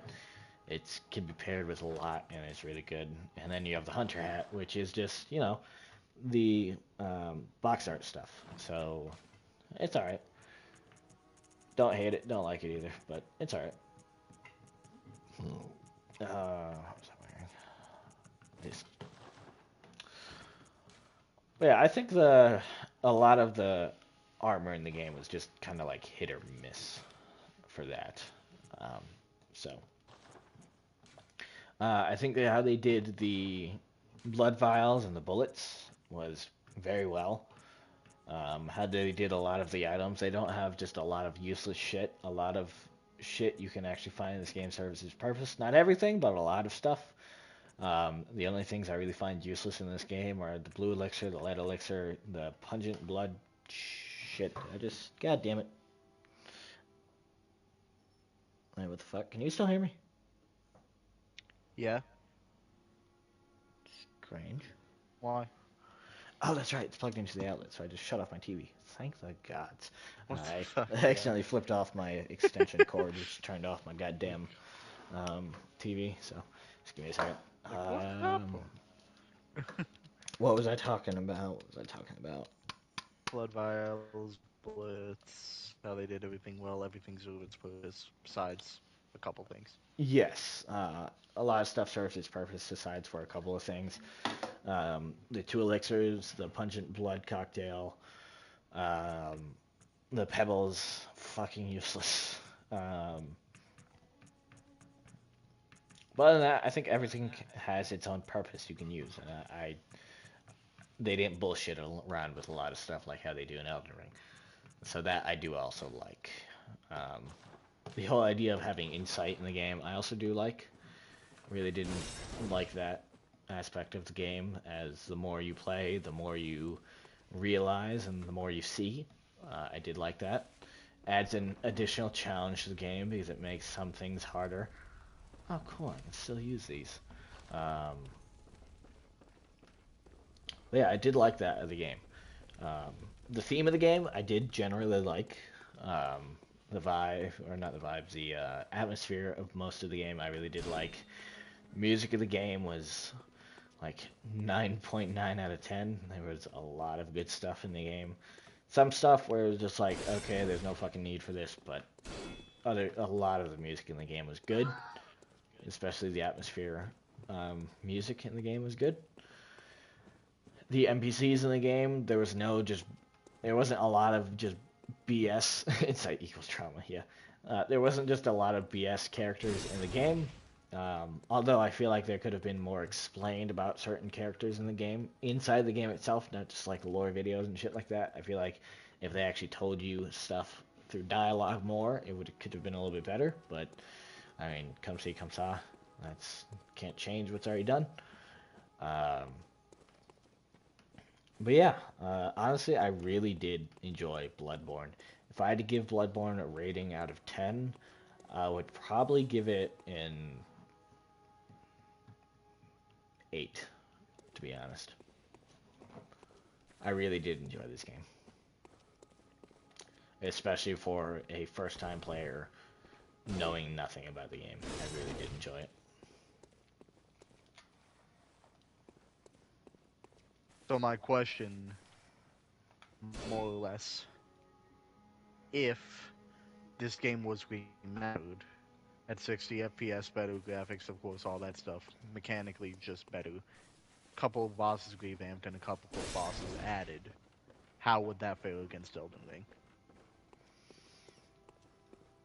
It would fare pretty well against Elden Ring, I think, honestly. Because a lot of with boost to graphics and boost to FPS comes boost to input times. It doesn't feel as sloppy and slow as it sometimes does. So I definitely think it would have a fairly good fighting chance against Elden Ring. Do I think it would beat it in terms of like popularity and in terms of my own opinion as well? No, I really don't. I think Elden Ring still would have a lot more to offer, would be a lot more fun, and just have a lot more replayability than Bloodborne does. But I still think it would absolutely make a killing for FromSoft, and like they would make their revenue back. Everything they put into a remake, or even a second game if they decided to do that instead. But everything they would put into it, I guarantee you they would make their earnings back in a week, tops. And that's being really generous. So. Yeah, I suppose that... Oh, go ahead. okay. Go on. No, you go on, because Um, that'll bring me to another question. no. I was just gonna say I really did enjoy this game, so I was just gonna keep wrapping it up. So go ahead, ask your question. Okay. Since FromSoft has pretty much said they're not. I mean, don't get me wrong, I don't take their word for granted because they've lied before. Lied in a good way, but still, like, do you think any FromSoft game that, whether it's already out and you might play in the future, or one that's not out, can beat Elden Ring, considering they're practically confirming that they don't want to do any more open world games?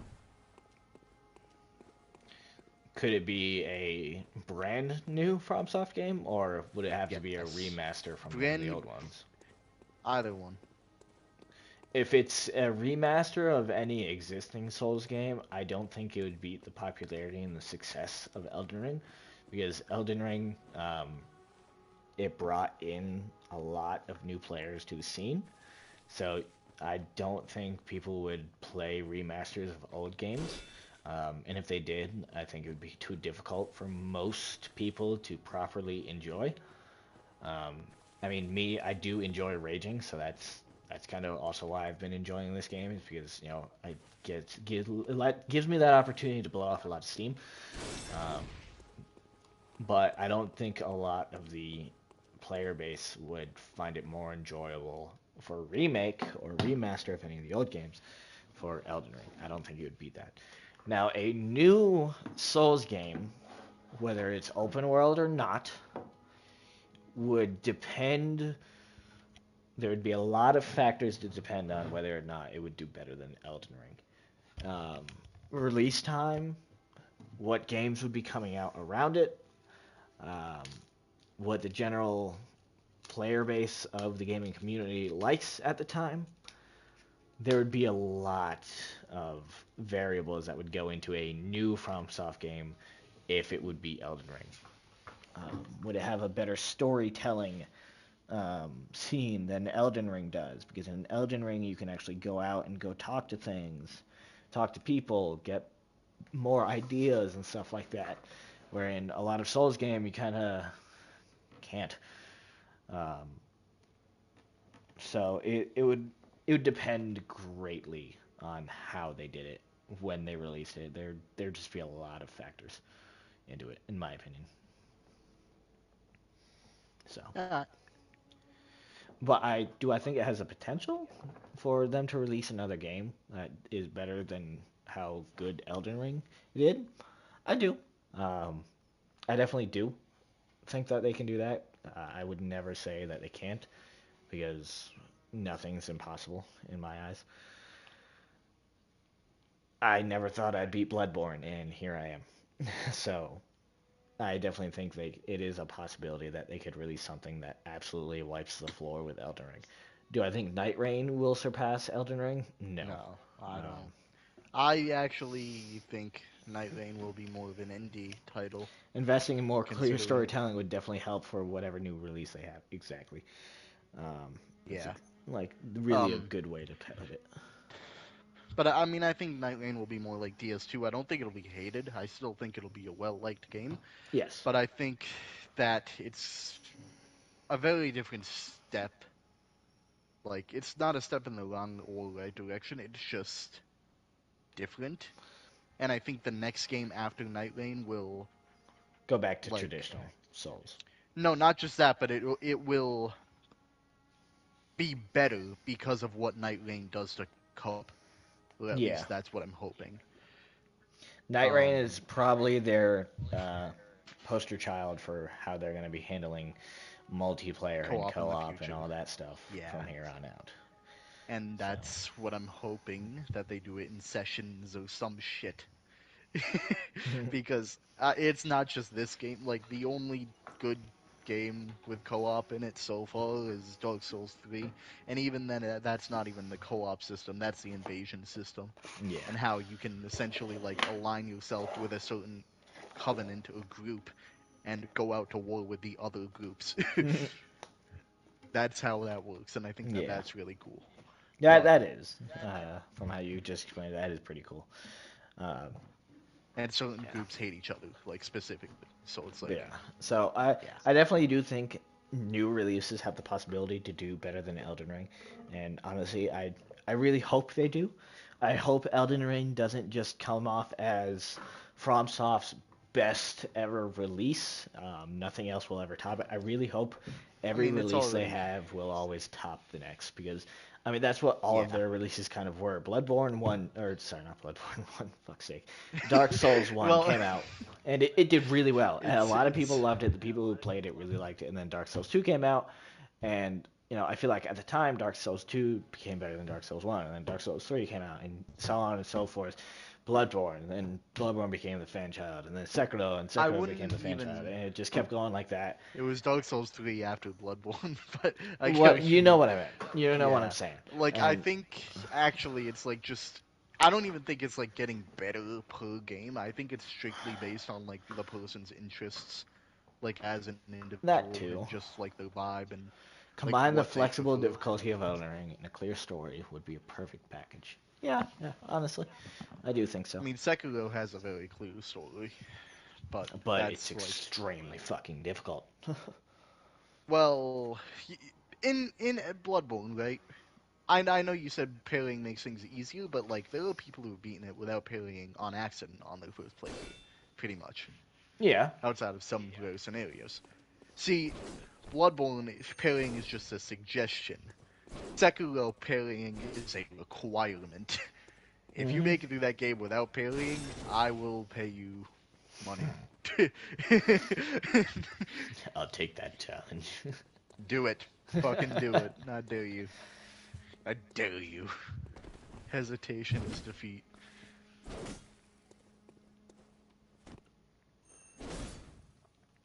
But yeah, so I really did enjoy this game, but if they ever did release a remaster or heavens forbid they released a no not just money, heavens forbid they did release a sequel to this game, I think there would definitely need to be a lot more armor and weapons, a lot better armor and weapons, a lot more armor that can mix with each other type deal. And I think with that would come better graphics would in part mix with that, making that easier. Because with this grainy graphics, it's very hard to make a lot of the outfits just flow with each other. Because it's old graphics, you can just tell the difference from a mile away. I feel like with newer graphics, it's easier to blend certain colors in with each other. So. Yeah, I kind of agree. But yeah. Um, any, but like circling back to the whole Elden Ring as a top game thing, any re-release of any existing Souls game just would not compare. But definitely future releases have that chance, have that very high chance. So, and especially because of how much Souls is on the map now. Like Yeah. Elden Ring is what brought it into the world, really. I mean, it's. I would honestly say that Dark Souls 3 lit the spark for it. Yes. I think that was the first game that was like mega popular. It wasn't as popular as Elden Ring, but I believe it sold like 15 million copies, and that was the first game to do it. And I don't think, and honestly, I think Bloodborne would have done the same if it wasn't a PlayStation exclusive and wasn't locked behind that paywall, kinda. Yeah, probably. But besides that, then though one game of the year after that, and that got them on the map even more. Mm-hmm. So then when they said they were going to be releasing an open world game, where especially this is practically when open world games were at their peak from 2018 to like 2022. Yeah. That's like, okay, they're stepping the game up and doing this. Yep. You already know my issues with Elden Ring. I don't think it's a bad game at all. I fucking love it. But I think that it actually is the hardest game to replay. Just because of how big it is. Yeah, and I just worry about the wrong things. Like, instead of actually beating the game, I'm worried about, okay, what am I going to do for my build? I mean, there's a lot of stuff like that, but if you don't think about that and you just take the game for what it is and you have fun with it, you can beat the game very quickly on a second playthrough. No, yeah, I beat the game quickly. It's just like I spend like it's like it's almost like when I play the game I'm a robot. Yeah. Like Like the way I kind of take Elden Ring now is, I mean, I used to have the same problem of not knowing what kind of playthrough I wanted to do for that. Um, but it kind of got to the point where, and this is how actually my mage build happened, is I just got to the point where I was like, I am so sick and fucking tired of thinking of what I want to do. So I just pulled the fucking lottery slot handle, and whatever it fucking landed on is what I did. And the idea landed on a mage build, so I went, fuck it, we're doing a mage build, and I enjoyed it. So yeah. No, yeah, but then again, you had us there too, so yeah.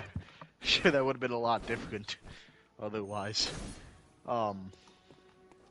But I did play a lot of hours on that. That's my most spent on account, and I did do a lot of stuff even without you guys. So I did get the full experience of a mage build. yeah. But like still, like with that, like I was saying, it's almost like I have a set step by step rules when I'm playing the game. Like as soon as I start, I'm probably gonna kill the first boss, fall off the cliff, head to a like half dead dragon. Well, actually, get Reduvia, spec for it, then kill the half dead dragon, get like 60k, and then hit the soft cap for the game. Destroy Margit, and just move from there.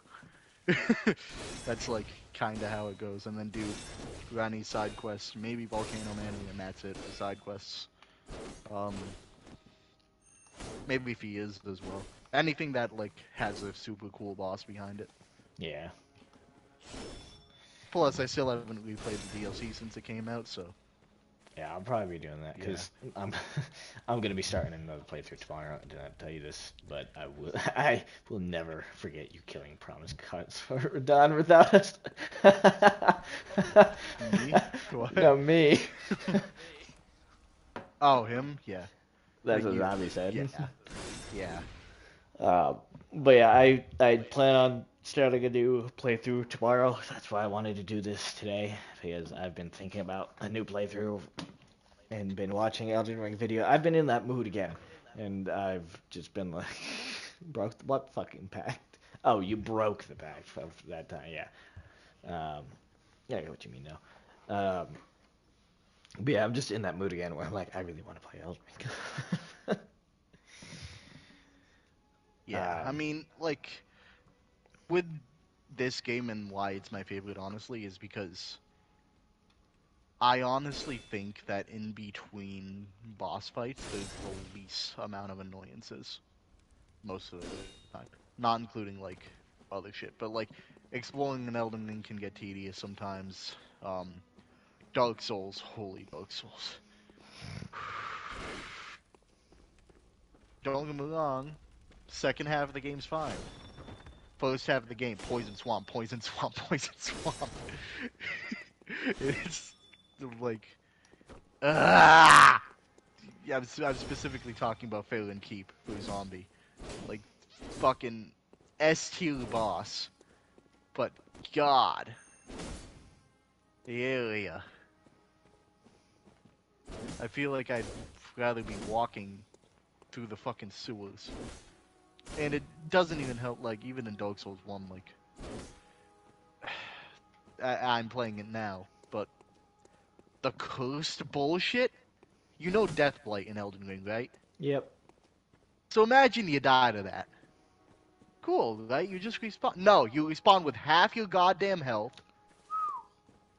And it doesn't fix itself until you get an ultra rare item. That's why I don't stream the game, because I have to quit out of the game every time I die, because I'm not dealing with that shit. But, like, boss fights wise, like, Dark Souls 3 has some of the best bosses, I think, has the most consistently best bosses. Bloodborne, just the least annoyances. I think I have the most fun playing it just because of its combat and like I said, these annoyances. Yep. Elden Ring things are tedious, but the demigods are fucking awesome. All of them. I honestly don't have a single issue with any of them. Most base game bosses are fine too. It's just I really don't like the base like dungeon bosses. I think they get extremely repetitive. Yeah. Only ones that I can kind of make an excuse for is the Black Knives because I actually do really enjoy fighting those. That's To about it nobody's for those. surprise. No, I mean I like the Black Knights and I like the Bloodhound Knights and I like some of the Crucible Knights too. But I'd say those are like the only three. I think Tisha is the one that, sorry, Electo was the one that really made me like the Black Knives for what they are, because that boss kicked my ass. And it's not even a major boss, but still it kicked my ass. But yeah, and DLC bosses, like you said, are like S tier, F tier, and a couple in between. Fuck Gaius. Still. I am in the middle of doing a tier list while I'm playing through Dark Souls 1. And I still put Gaius in F tier. Is Gaius the dude on the hog? Yeah. Yeah. Putrescent Knight's not that far above him, but he's not an F tier.